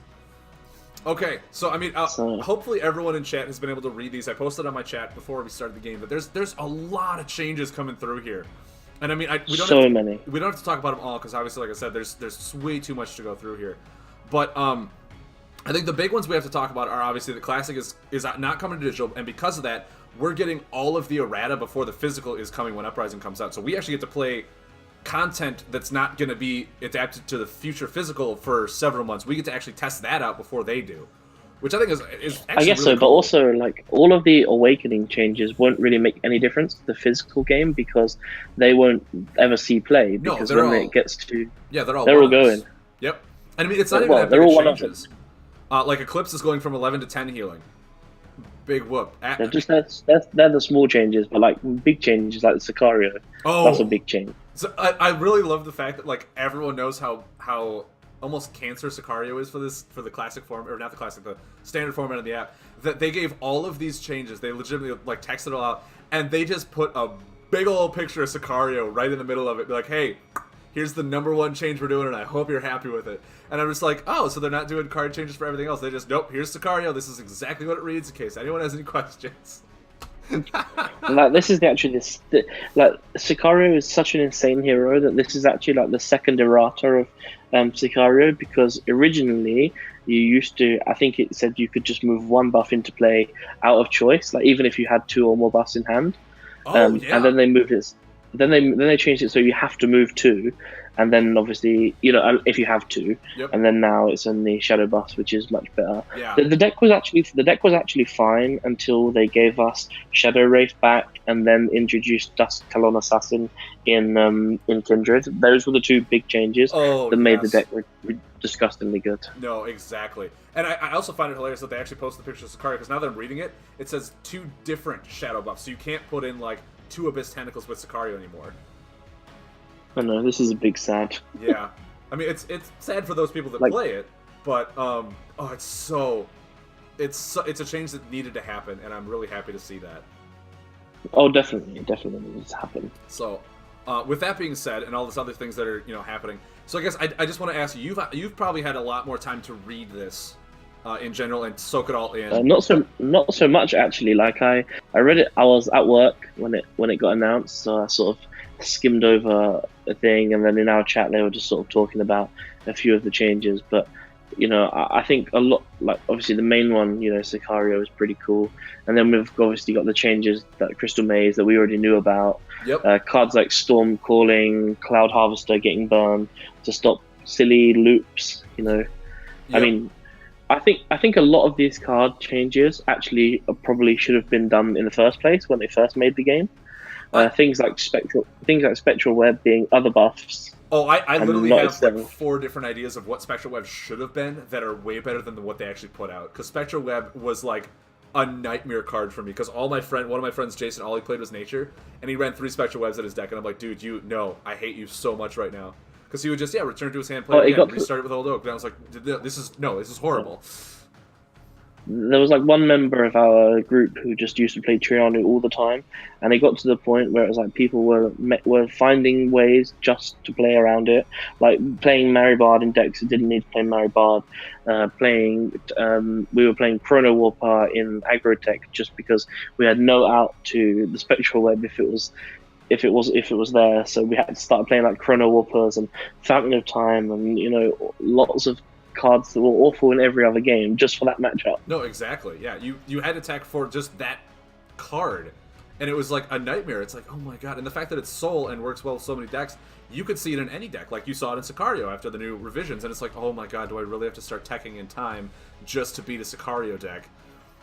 That's literally what happened. Like I started playing on the ranked, like Lagaya was just ruining everyone with the Sicario deck, and then sort of everyone started following suit, and so it was just got to the point where I was playing a Tempest deck with 2 Chrono Warper, 2 Ramparts, 2 Fountain of Times, a Warp Toad in the main deck to deal with Shroud, just because it beat that deck. So it was just an anti-Sicario deck more than anything else. No, exactly, yeah. So yeah, I'm really happy with that change. Oh, it's super good now that it's just. I like the fact that Abyss Weaver isn't permanent either now. Yeah, I mean, in classic form it's down to 1, so it was very restricted. But the fact that like, in obviously not in the app, you could put 3 of them out and just heal for 3 every time you use an ability, which is so much healing that it was. I think as I was just gonna say it was a much needed change. Yeah, I think my personal biggest sad of the whole change, which doesn't matter because it's dropped out of favor now, and rightly so, is Fishing Ushi going to 3 and 4 cost combos. Oh, yeah. I mean, you can still run like Tornado, Cold Snap. What's the one that does 9 damage and you can put action cards of a element? Cleansing Wind. Yes, Cleansing Wind. You can still run that, but like, yeah, a lot of Ushi decks were abusing. That with Storm Calling, we're abusing it with Lightning Storm, the 4/4/4 one. I mean, I think Storm Calling is the main one because you used to just be able to go Storm Calling, one air card, oh lovely, draw 2 cards, get my combos back. And especially now with Dust King, like you don't even have to pay anything; you just lay Storm Calling essentially. Yeah, like Wind Controller, like before. Wind Controller was like such a nice little guy before they gave that burn as well. Yeah. I used to like. Oh yeah. The deck was such a pain. Like, but I still think my favorite deck of all time has still been the Rufy deck that everyone hated and that it sort of ruined a couple of months for everyone in ranked. Oh yeah, I heard about that. I even played that, but the thing is, like, I played Rufy aggro. I didn't even know Rufy Mill was a thing. So Rufy aggro. So I actually ended up playing against Fatal Zeph. Was playing Rufy aggro, and Drutilis was playing Rufy aggro, and I was like, you could make a really cool Mill deck with this. So I was like, okay, so let's put a Forge Wall and a Storm Shell in. I was like, oh well, now I need to have an aggressive weapon as well, so let's put one of those in, and I sort of need Crystal Core as well, so let's put that in. Oh, and Shade Ripple, we need that too. So I ended up playing 5 items. Oh my! And then everyone told me like, oh, this deck won't be able to play in tournaments. You won't be able to do it. It just won't be good enough. You'll lose in time. And I was like, well, and we had a sort of a small event in the UK, and I was like, well, let's go to this event, and I ended up testing it, and I didn't go to time once. Oh really? That's insane. Because a lot of time it was just like Nitro Hammer you for 3. I don't take 1 because Rufy's ability. Your turn. Oh, 3 and 1, 3 and nothing, 3 and nothing, 3 and nothing. Yeah, and like, I can definitely see that. And then we played a draft the next day, and Carl actually made a comment because I drafted like a Flame Claws, and he was like, "You're not playing Rufy anymore," because all I was doing was like Flame Claws for 2, and then passing, drawing 1, and then Flame Claws for 2, and then play a buff. Flame Claws for 2, then heal some. Sure. It was pretty much just like playing the Rufy deck all over again. Oh man, that's nuts. Like, it was to the point where people were siding like double oppressor just for that deck. No, I could definitely see that. And they all hated it so much. Yeah, I loved it. It was fun. Yeah, Zalius says out he was at that tournament and the draft. Yeah, it was really fun. Oh like, man, we're sort of that was a good. It was only a small event, but a lot of people. I had a game against the Kalak player in top 4, and he was saying, "Oh, I need to get to my Rift combo," and I was like, "Well, I have Storm Shell, Forge Wall, and Rufy."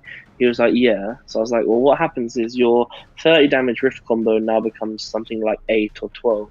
Yeah. I was like, "So you have no chance. That you literally cannot get through." And he was like, "Oh, okay then.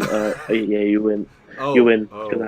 Oh, that's right, yeah. And I played against the Sicario player, and he I had the same thing, Forge Wall, Storm Shell, and he was like Tentacle. First one does 1, then nothing, and then and then I think I ended up crushing Rapids him for I think 12 buffs. Oh no, that's got to be Which was- just so sad.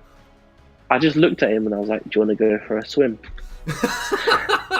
I mean, at that point, that's exactly what you say. Be like, "Yeah, I hope you have insurance." And he was like, we just had a big laugh. And that's the great thing about Light Seekers is a lot of other card games, when you go to tournaments, people get, really toxic and sort of like, really like aggressive if they lose and stuff. And it's just like, I like Light Seekers because it's a lot of fun. Exactly. So, a lot of games you end up just being like, wow, this is a really strong game. Like I played so many good games across tournaments. Like I played, there's a gentleman, his name's Chris, and he brings his 8-year-old daughter best to tournaments. Aww. And like, for an 8-year-old, she's very, very talented. Oh yeah. And she, I played against her in the first round of like a silver event for Heroic Starfish, and I ended up winning. Then I had to play against Chris in the next round, and he managed to get me. But it was such a close game as well. Oh, and it's nice. just those. That we've got a couple of people in the UK where they have, like, there's a lady called Linda and her daughter Zia, and she's an 8-year-old as well. And you just think, where do these children get the brains from? At 8 years old, I was probably Tudor cards, No, sure, yeah, exactly. And here's like Bess is playing the Ancient, and I'm like, what? Like, how is this even a thing? Cowboy Hat Valor says, "This is for beating my daughter." Pretty much. That's what happens. Awesome. Well, to not like sidetrack into several stories, we could talk it for hours about past tournaments. I feel like me and you could just go on and on and on about this. So let's try and dive into some of these changes. Just kind of really hit the big ones. I think for me, the big changes that I'm seeing are obviously a lot of cards got burned, which really cuts down those infinite loops. Which I think that was needed. Yeah, I think it was needed for this game. I mean, like you and Dratilis and everyone who's like on Superior Seekers and on the Heroic Starfish teams, you guys have found those loops. You guys have made them famous, almost in a sense. That I hate to say, but I'm actually happy they're gone. I think I'm happy. Yeah, no, I liked playing them. I thought they were fun, but I thought that they were really bad for the progression of the game. Because if you just have an infinite loop, why wouldn't you just play that as opposed to any other deck? It was my thought. For sure. Yeah. Another change is outside of all the burns. I'm seeing, as I'm looking through this, literally every single card that was a damage increase outside of Putrid Shaman. I'm kind of wondering why Putrid Shaman didn't get one. Got a second corner added to it before the damage increase. You look at Colossi Ritual Site is now XX3. Storm Shaman is now XX4. I thought there was another one, but maybe not. No, actually, I think Putrid Shaman is more of now just the what's the Astral one? That's X22, but increases your healing as well. The Lookout, I want to say. I'm not sure. Oh no, that's Skyward Observatory. Observatory, yeah. So it's nice to see that like the big swing turns are now giving you an extra turn, because I think a lot of people were saying that those buffs are really difficult to deal with because you lay them down and it's like, hey, if you don't have a buff removal next turn, I'm gonna hit you like a truck. Like, you don't even have a chance to try and draw into something to prevent it from happening. It's like, what you have in hand is what you have. I hope you're ready for it. So that was a nice thing for me to see change. And the third one that I really thought was a really good change, especially if they're not implementing Classic, is cards like Ancient Miner and Tree Sprout are, like, anything that's really card draw is getting, like, an X number, so that the drawing isn't so immediate. Another thing I liked Tempest Rod. Cards like that, they used to function where you could, like cards like Skyrider, if you don't, like, they used to function in a way that if you didn't have a hand, you could still activate their abilities. Yes. So like Tempest, so cards like the Nature Hero, the one that needs to. Cassilia. Yeah, see now that the ability now requires you to have a card in hand. Yep. Whereas before, there was a deck that just played it like you had no hand and then you just heal for 4 every turn. Yep, I've with actually one of your played that. actions. I played against it. It's not fun. Not fun to play against, no, for sure. No. One of the things that I do kind of question, I saw this on Discord, someone mentioned it, regrowth is now only limiting you to action buffs instead of combo buffs. Is that, like, too much of a nerf for a 4-cost combo? Do you think? I mean, I think it was getting to the point where it was a bit silly. being able Yeah. to bring back sort of like being able to Vine Lash 4 or 5 times in a game is a No. bit silly, right? Exactly. Yeah. I mean, I think what's the Tech Nature one that you ran in your deck? Was that it wasn't regrowth. It was Life Imbue. yeah, Life Imbue. Like that one allows you to bring back a specific, has to be a combo buff, right, from your hand or discard pile. So that one I felt was fine. Yeah, And then and it has- regrowth is just like, yeah, I need 2 buffs, whatever you want to do. And it's just like, okay, well, I'll bring back I like Zuna not having explosive superior as well. that. Yeah, that's going to cut down on a lot of the Zuna aggros as well, I think, because I mean they're still going to run into the turret. They're probably still going to run like Tempest does, but it's definitely going to cut down their early game, which helps kind of give you a chance. And Reality Rift not giving you an action and having drawn a card instead to just draw 2 is pretty cool. Yeah, I think Reality Rift. I mean, mind you, Reality Rift is going to cut off. Obviously, that the Infinite Lockout combo is a no-go. But I just played Fatal Zeph's deck on Monday that ran it and utilized that extra action to put in like a Spectre Web, or utilized to put in a Subjugator so you can't attack. And now if you still want to play that deck, you really have to plan your buffs out properly because you don't get that additional action. That OTK deck is just such a like he's played that deck so much. Oh yeah. Like if anybody knows that deck is Fatal Zeph. Yep. Like I think me and him had I think once in ranked we had like a 20 game just like back to back where we were just playing the same decks. Oh man. And it was just nuts. Like it's just unreal. I like Flying Fortress being unique as well. That's a pretty cool change. Yeah, especially, I mean, I've played several decks against the Flying Fortress thing where it's like, yeah, I'll just Reality Rift all these 3 back in, then I will, oh god, Kalvak, I want to say is the hero's name? Kalak. Yeah, Kalak. Kalak, yeah, the big hero. Dump your hand and draw a bunch of defend cards and just have those rotate out all at once. So having that be unique is really nice too. I think sorry, I was going to say, I think... Go ahead. What was the mountain one that got unique as well? Shattered Volcano got unique as well. So you can't like triple Shattered Volcano and just lay Earth cards all day and abuse that. Which is pretty much what Granite used to do. Oh yeah, I Granite was my main deck for Nationals, for my Invitational, my invite to Nationals, for my first Illiterate Crab. Like I won all of my stuff with Granite. I know that deck inside and out. And Shattered Volcano was such a bonkers card. It was so stupid. That was a really like crazy. Granite was just a crazy deck that never seemed to die. Like we had, because Granite actually topped one of the UK events like 4 months before it actually won our nationals, which with the card with a list that didn't change. Like it was almost card for card. I think it was 2 cards different. Yeah, I mean Granite was really fine tuned, but it had everything. It had 3 Ancient Miners. It had the one that lets you draw a card in 2 if your opponent laid a combo. It's just like it had so much going for Mountain that it was just too good to stop. I think, barring Sicario, my actual favorite change for all of the cards is Umbron Informant. Oh god, yes. I mean, Umbron Informant being capped at 4. Yeah, being capped at 4. And mind you, like I think I mentioned this in my last Tavern trial that I think I played on Monday. Oh my god, it was the Idea Man I was playing, and he Umbron Informant me so many times. Like he had 3 in the deck, and we were just playing aggro. And I think there was only 2 times where he Umbron Informated for more than 4. Every other single time you were still getting 4. So it's still a good card. You're still gonna get good value out of it. But now it really brings it close to the Barkeep, where it's like, do I run Barkeep or do I run Informant? Which one is going to be better? As opposed to, oh, it's almost always going to be Informant because I'm going to draw like 5 cards off this thing. Yeah, like, and especially like in the aggro control, like control has no choice but to draw cards early. So if you draw Informant, you end up getting sort of 7 to 10 cards. Oh yeah, which is, especially with cards in the old iteration of Looper, like giving them card and then going, oh yeah, cool, let's have another draw. Exactly, and because when you lay Informant, it dumps that card technically out of your hand, so it doesn't even fill up that card slot. It's just it needed to get that nerf bat, and it got it really nice. I think we'll see a lot more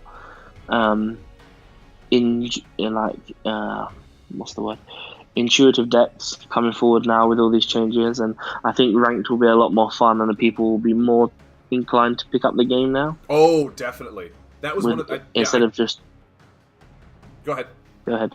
Oh, I was just saying, I think a lot of the people, especially on Discord, have been saying, guys, we've been even seeing Sicario in casual. Like, guys, stop playing Sicario deck. It's killing the new players. People are jumping in, playing their starter decks in casual and getting wrecked by this and be like, if I don't have these cards, I'm not playing.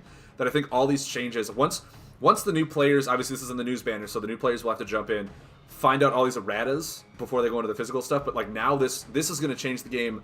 It's going to flip it on its head, and it's actually, as I said on Discord, it's going to make me want to play ranked again. Even if I don't play classic format decks, I can still build good decks that'll run with all these erratas, and I think it's going to make the meta a lot more diverse, which is what this game needs right now. It needs to be not just the top 3 decks. Yeah, like Sicario is a big purple pain in the ass. Like, oh my god, yeah.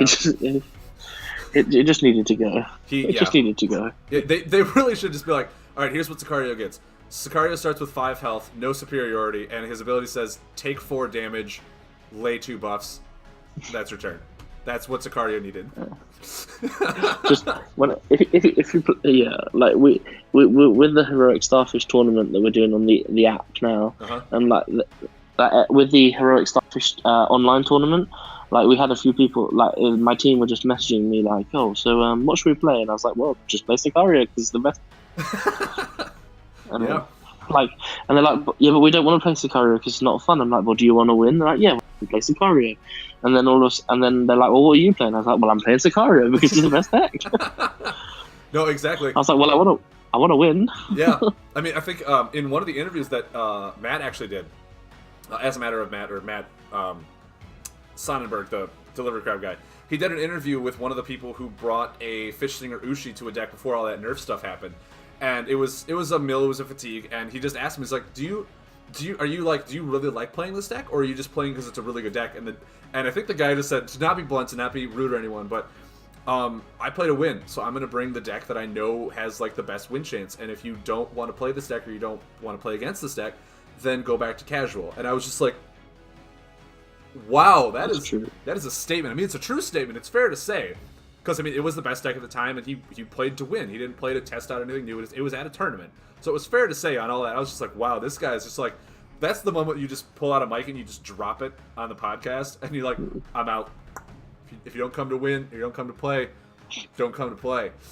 I was just like, man, which is probably even funnier as well, because Matt Sonnenberg is a person who likes to experiment with decks. Oh. Like, I've played him many times on the app, and he's using the weird and wonderful strategies. Yep, I love that about Matt.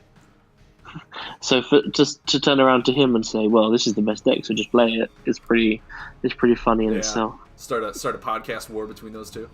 Because, yeah, I think at the U.S. Nationals, he brought a deck, and he was my very first opponent. And I don't remember what his other 2 heroes were, but he brought Lexi, and I'm sitting here thinking to my deck, okay, I don't want to play Tech, because Tech is just really good heavy aggro. I don't have decks that do that well against aggro. I mean, Dolo I Tech fine, but Tech aggro is just hyper, so I didn't want to play that because it was Tech. And then afterwards he shows me it. He ran 3 Storm items with Lexi and just ran an all-Storm deck just to throw people off because it was just by hero choice in that format. And I was like, that is so next-level meta thinking. But he said he never won a game because that's some craziness, right? Yeah. He said he never won a game because he could never get the items out in time to actually do this stuff. And I was like, dude, that kind of sucks, doesn't it? But yeah, I laughed so hard when I saw the deck. He doesn't care. He has fun. Oh, yeah. Yeah. Supplying the whole universe with cards. No, exactly. So we're all happy. We're all happy that he's here. Yes, I think everyone is very happy. And if you get a chance to meet Matt, shake his hand. He's an amazing guy. Like, he comes to a lot of the tournaments and everything. So say hi. Like, we're having there's a little murmur at the minute with a couple of the UK players about whether we're going to attend US Nationals or not. Oh. We're just waiting for. There's a couple of players from Team Lemon Ice. They're sort of saying they want to go, and then a couple of players, we're sort of saying, well, maybe we might, but we're just sort of waiting on announcements and stuff. And then maybe you may see a few UK faces at the US Nationals. I would love to just have I go to US Nationals and we see like Superior Seekers walk in with their game jerseys and whatnot, and like the Breakfast Boys come in, and then all of a sudden just Heroic Starfish's team just walks in. It's like, what's up? And we're just like, oh snap! Like, I would. We are talking about potentially doing like some sort of Team Wars tournament, between sort of the teams that have seemed to have cropped up, which could be a bit of fun. Dude, if you guys do that, you have to let me know. I don't want to compete. I want to find a way to stream that, because that would be so awesome to just kind of highlight. I think it would be a lot of fun. Oh, that would be so good. To the US teams versus the UK teams. In UK, is there only Heroic Starfish, or is there other teams as well? No, there's like so based in Preston. There's a team Lemon Ice, Okay. which is actually Gul'dan and his group of players. So it's like Gul'dan, Jaeger. He's currently third on the Europe leaderboard. Then they got a couple of other players as well. That Latro, he top 8 at nationals. Sure. So they're all in the hunt for a thing. So they've made their own little team as well. So Nice. that'll be pretty cool. Yeah, because I think the Breakfast Boys is made up of, just from the jerseys I saw, Tetra, Dark Catcher, and 2 Pancakes. I'm not sure if the Umbrine House is a part of it. I know Tetra works with the Umbrine House, so I'm not sure if he's like just their coach or sponsor, and if it's just those 3, the Breakfast Boys. But outside of that, I think we do just have Superior Seekers. I know there was a TPK gaming team, but a lot of that fell out after U.S. Nationals. Tetra was on it, and he moved off to another team. So yeah, I know Gold Cos stopped playing as well. Josh, he's like another person who I used to speak to quite a lot. He stopped playing. So. Yeah, Gold Coast, he was the one that I played against the Infinite Uchi deck, and I managed to beat him with it. Me and him are good friends. He was actually at every single event that I've been to, and he's one that actually like introduced me to the TPK gaming, and I was like, dude, of course I'll join your team. And then after that, like TPK name just disbanded, and I'm like, oh well, I was a part of a team after it won U.S. Nationals, and then nothing came of it. So I have that on my record.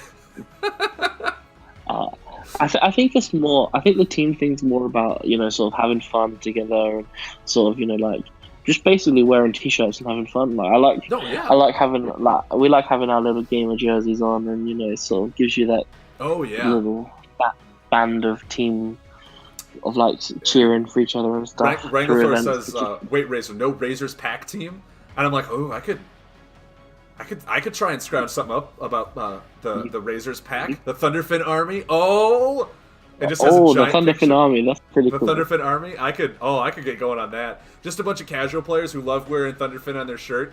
Like they're not that good at the game. They're okay. They're like having fun, but you just come in and you salute everybody that you walk past. We've got a new member, Starfish, Rubik Cube, and he loves Sergeant Thunderfin. So don't, because you'll end up stealing him off us. Oh. I've already got my first recruit. I just gotta have him watch my stream and he'll fall in love with me. He loves that hero. He even posted earlier on saying, "Oh, now it's finally got a use." That's amazing. Oh, that's awesome. Well, right. Well, I am gonna hit the hay and I'm gonna let you crack on with your stream because I am gonna go to bed because it's 2:05 in the morning. No, yeah, you get some sleep, man. Thank you very much for playing these games tonight. I know you said your deck is going to go through a lot of changes after the app drops tomorrow, so I hope you get a chance to like rebuild your deck and come up with something brand new for the next few rounds.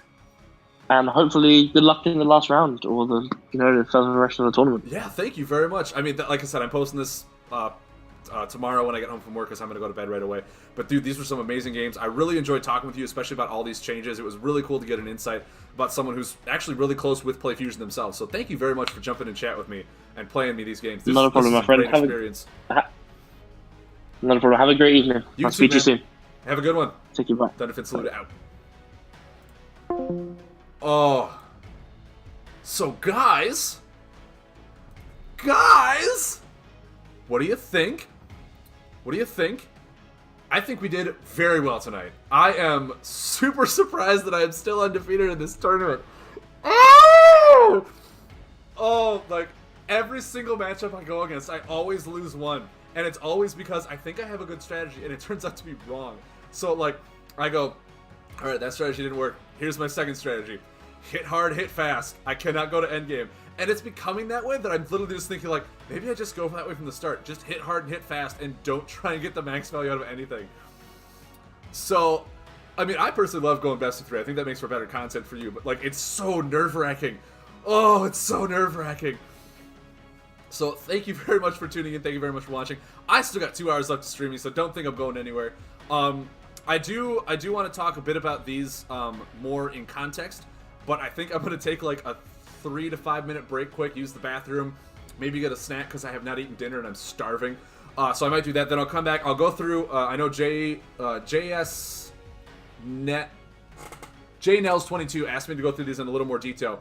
So I think I'll make a small segment going through these changes, giving my opinions on them as well. I might actually just, like, as soon as I read them, be like, I honestly thought about that idea. had it written down here. This is what I would have done, stuff like that. Trying to give a little more opinion. I might do that for like 15, 20 minutes. Discuss a broad overview of what's changing when Uprising comes out as well for more people like that, in case you haven't read. But yeah, we'll go through these real quick, because I think this is a much needed topic to at least talk about, seeing as it's coming out tomorrow. Like, that's going to hit, and a lot of people who don't know everything that's going on is going to want to pay attention, especially even this is just like a 20-minute segment that I put on YouTube, like, hey, this is the changes, get your knowledge in. So I'm going to go for like 3 minutes. I see Cowboy Hat Valley's driving home from work, so he's obviously out. Yeah, I just bought some cards from him, gave me a good deal and fast shipping considering he went from the UK to US. That's awesome. That's awesome, Mud Turtle. Cosmo is also a really kind person. He always will try and help you with decks and cards too. He always my go-to guy when it comes to UPays. No, yeah, I mean, I've been, just because I've been obviously promoting the TradeDraw.cards website, I've been talking with a bunch of Heroic Starfish people, and we're just chat. It's not really like, hey, check out this deck, or hey, check that out, and all this stuff like that. It's just been talking, and it's been really fun just to talk with all these people, like the people that are connected to PlayFusion, people that are on top teams. I know Fatal Zeph reached out to me after from my stream, and I wanted to showcase his deck, so he reached out to me. I was like, dude, this is awesome, and Bulbasaur is literally in chat right now. I get to talk with him. Dude, Cosmo, thank you. Cosmo's in chat, everyone. I know we did it before, but he's in chat. He gets to see it now. We get some Thunderfin salute for Cosmo. Have a good night, sir. Enjoy your sleep. Enjoy work tomorrow. Those are some amazing games. Oh, Bulbasaur, are you playing stream with Tetra? Oh, I don't want to take you away from that. Ooh. Ooh, actually, okay. I wanted to showcase the deck before it gets out tomorrow, but if you're doing your games right now, because I want to host you and I want to help you guys promote it. I don't want to steal your viewers because I do want to talk about this. But what I might do is I might just host you and then come back after your games and talk about this stuff. So if you want to just like, Bulbasaur, what's the question mark for? Yeah, because if you're going to go play with Tetra right now, I don't want people to stay with me and listen to that talk. I want people to actually go view this tournament because this is an awesome tournament. So what I might do actually right now, while I take my break, I might actually have a late dinner. I'll host Tetra, who's playing Bulbasaur. So go watch them. I'm going to host them right now if he's online. Hopefully he is. And I'll host Tetra. And then after Tetra's done... Okay, yeah, either one. I mean, Bulbasaur, if you want me to host you, you can jump on stream and I'll host you. But either way, I'm going to host one of those guys so you guys can go check out the tournament either through me or through them. But then for all those that are still here, after that's done, I'm going to come back online. I'm going to do a quick review of all the changes so I can get that video out there as well. So I do want to talk about these tonight. So after that game, I still will come on and I'll talk about this until I'm done. It might go past 10 o'clock. If it does, it does. And then after that, I mean, unfortunately, I won't be able to display the deck list that... Wow, where is it? The Shibes Ferris deck list. I will not be able to display that as I wanted to on stream. But I still think it would be a fun deck. I'll take a look and actually see how much it's changing, because I actually don't think... Actually, no. None. I don't think a single card in here is changing through the errata, so I'm actually still good to show this deck. Maybe even on Saturday. So I'll show it then. Tetra's showing offline right now. He isn't. Okay, cool. Okay, so yeah. Once Tetra goes online, I will host him, or if Bulbasaur wants to jump online, I'll host him, so you guys can go check out this tournament, because this is an awesome tournament. Cowboy Hat Valley, thank you very much for putting this together. It's really cool doing this to give like a 3-day time span instead of how Delivery Crab is like, hey, be online for 7 hours. Oh, just Wrath of the Mountain got an errata. Which I don't even think was that big of an errata to make that. It was just like a damage reduction, right? Yeah, it's gone down to 10 instead of 12. So not even that much. It's not like something got burned or an action card completely changed. So that's awesome. So I will, Shibes, if you want, I will showcase your deck on Saturday. And if you're online Saturday, you can jump in and you can actually chat with me then. We'll do that then. If nothing's really changing, which I don't think anything is. So coolio. So yeah, we can do that on Saturday, and hopefully you'll be able to jump in with me and chat and talk about your deck live, which will be awesome because I love talking to you about people decks. So that's awesome. Yeah, exactly. The tournament allows you to stream the games, which is awesome. Mind you, when I get into a good streaming thing and I can actually do a Delivery Crab online invitational kind of thing that they're calling it, I will stream my entire run. I will stream it for anyone to view. I know those tournaments are really fun online. Everyone gets to play them, but there's no real way to cast them or stream them because everyone's at their home. So if I'm ever a part of one, I will hey, I signed up for this. I'll put it a month in advance. Discord, Twitter, all that stuff. So follow me everywhere that you can. Twitter, follow me on Twitch, follow me on YouTube, all this stuff. I will be posting when I'm joining that, because I will stream all of my games as far as I can go, and then once I'm done, obviously I'm out and you'll have to start watching digitally. But I will stream all of the games that I play. I am not afraid of stream snipers. I am not afraid of people like that. I want to get content out there more than I want to win things, because that's the kind of guy I am. I'm the Day 9 of Light Seekers. You can quote me on it. Please quote it to Day 9 so he's like, who's stealing my mantra? And I'll be like, oh, he heard of me. So right now, I think we're just waiting on Tetra or Bova to go live so I can host one of them so we can get their games started. I know Tetra's got a nice new computer that he's super excited to show off as well, so we get to watch that as well. But I hope that's okay. I hope everyone's okay with us doing that, and then afterwards, like I said, if you want to come back to me, or if you want to listen to them talk about their games, go for it. But after their games are done, I'll let them do whatever they want, and then I'll come back on my stream, and my stream will just literally be me talking about the changes. If they're talking about their games afterwards, awesome, more power to them. But I do have to sleep, unfortunately. So I'll probably just watch their interviews if they do interviews later, and my stream will just be like a video recap of all these changes, because I do want to get that on YouTube as well. I do want to get just a small segment of me talking about these changes, especially to try. I didn't even try to get that out tonight, if it's just going to be a small separate stream, so people can view it on YouTube before the changes drop tomorrow. So that is what I have to say about that. I hope all of my 18, 19 viewers heard me, and if they want to stick around and talk to me about the changes, you're more than welcome to. Otherwise, it's just me explaining the stuff, and if you have any questions about it, I will explain that as well. It's going to be more of just an informational cast than an actual content cast, so I don't blame anyone if I get 2 viewers. That is what it is. I would much rather go and watch the tournament and you guys talk about your decks, because I think that's much better content to watch than me talk about cards. So I got to work tomorrow. Zeus, I completely do not blame you at all. Like I said, that's why this content one that I'm putting out, I want to put this one out tonight after it's done, if it's only going to be 20, 30 minutes. Which actually, if I'm going to be hosting Tetra, if I'm going to be hosting him, I can post this whole video on YouTube tonight, so that my third round will be online tonight instead of tomorrow at 5 or 6 in the afternoon. So you can come back and rewatch it. So, dude, Mud Turtle, if it just doesn't, right? I keep telling myself, I'm like, you know what? I'm going to dedicate a lot more of my time to this as soon as this right here, this Twitch streaming, becomes more of a substantial and full-time job. I would love to make streaming my job. I would love to make content creating for just this game or anything in general my job. I feel like I do a really good job at it, and I hope you think I do too. But it all comes down to the followers and the dedicated people. You guys are awesome. I Thunderfin salute you. I applaud you. I try to do everything for you guys' community, because without you, I am just a boy with his chair, hoping that you love him. But in all seriousness, I think I'm gonna go get some dinner quick. God, I wish one of them would jump online so I can just go into auto host, so that I don't have to go offline and have the people who are here wait around for another person to content create. Maybe I'll just do I'm away. I'll do it now. Bulbasaur, thank you.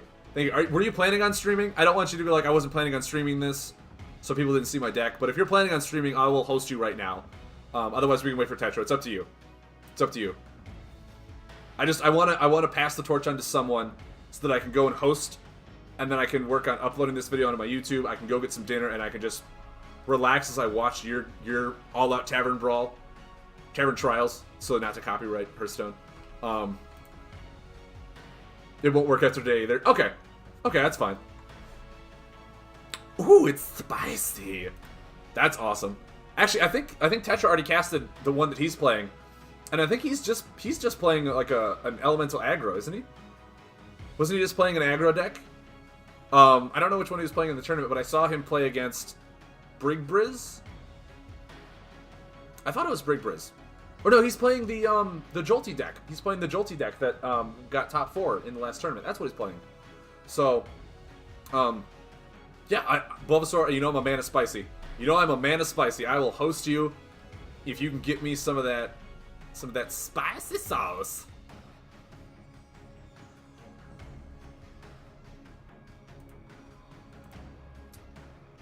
Because I'm a man for the memes, and I will make the memes work competitively. But I dare not go to, like, Master. I feel like I want to get Master at least once, just to say I got it. I've never actually reached Legend at Hearthstone, so that might be something that I do eventually down the line. Maybe on stream I'll do it. But Lightseekers it's my game of choice. I also want to, once I start getting into it more, I want to be able to start streaming Warhammer, but I don't own a single card. I know almost nothing about that game, so I feel like if I start streaming it, I should at least do some background information. And right now I've just been so busy to do that, unfortunately, because the new app, the new Steam layout, is so good looking. It's so good. And it's on Steam now, so I can do it. And it really makes me want to try that game out and play it. Because it is another Play Fusion game, and it looks really fun. But A, I've not invested a single dollar into it, so everything I have is digital. So I wouldn't be able to do as much fun content as I am for Lightseekers. And I feel like if I'm going to stream a game, I want to be able to put some money behind it so that the content I put out isn't just for me trying out a game is a free to play game. If I stream something and I'm dedicated to streaming it, I want to put my best foot forward into being able to expand on my variety of content. I'm ranked 31 in the UK for ranked. Can't wait for the Sicario thing so I can go further. Dude, yeah, me too. As soon as Sicario goes tomorrow, every single one. No, exactly. I know they have similar mechanics. It's just like you have lanes, and your heroes determine your health. And I literally don't even know how to determine your health with the heroes. I know there's like numbers on them that like up and down your hero's health. And then there's clans for each order. And like I literally would have to read the entire card database because I have not looked at probably more than 20% of the cards. I would want to read the card database. I'd probably even want to like buy a few starter decks just so I can actually scan those cards in and get some gold to keep progressing in that as well.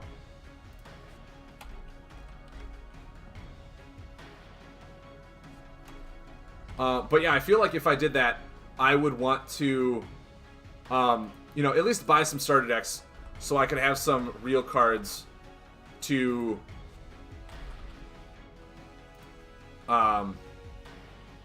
get gold off and help me actually progress in the game, as opposed to just try and get them off of daily quests. Because I love getting the gold with these physical cards. It makes it so it's a lot easier to do.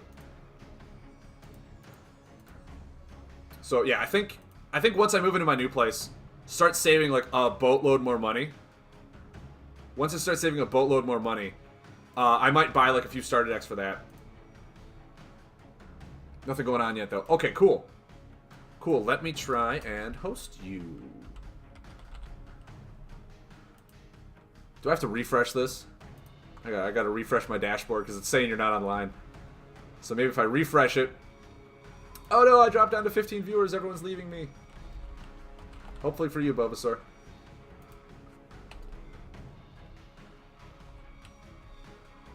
What? Why are you... Like, I can literally just go to your page. But I don't know how to host you from your page. I know how to host me. Ooh, that's a really pretty starting soon screen. I like that. Nice little rain droplets and whatnot.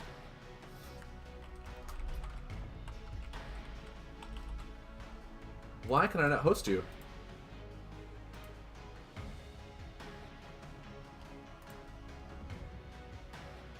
Like, there's got to be a way for me to host you from your channel, right?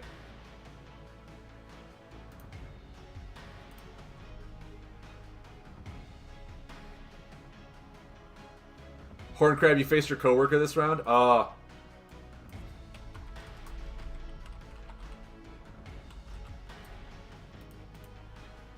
Yeah, that's really weird. I mean, you're not on one of the, Yeah, you're not hosting me, so I can't just click you and go to... I literally... I don't know why you're not added to my auto-host lists. I thought you were. I think I had this problem last time where for some reason I could not host you.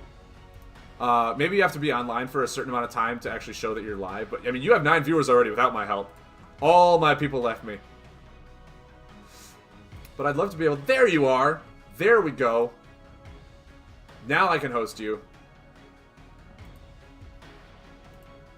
Boom. Hosting Bulbasaur. Everyone, enjoy Bulbasaur. I'm going to add you to my auto-host list so that when I'm offline, you get my hosts, man. You deserve it. You're awesome. So, with that being said, enjoy Bova. I think, yeah, because my channel, it says I'm hosting you. Did you get a notification that I'm hosting you or not? Maybe I have to host you and then leave. Maybe that's what I have to do. So, guys, Thunderfin salute to everyone who stuck with me. Thunderfin salute, Bulbasaur. Good luck on your matches. We'll all be watching. If you want to, please come back after they're done to watch me talk about this. But if not, I completely understand. I'd stick around and watch that recap too. So thank you guys once again. Have yourself an amazing night, and I'll be back after the trial. Good luck to Bova. Good luck to Tetra. Good luck to you all.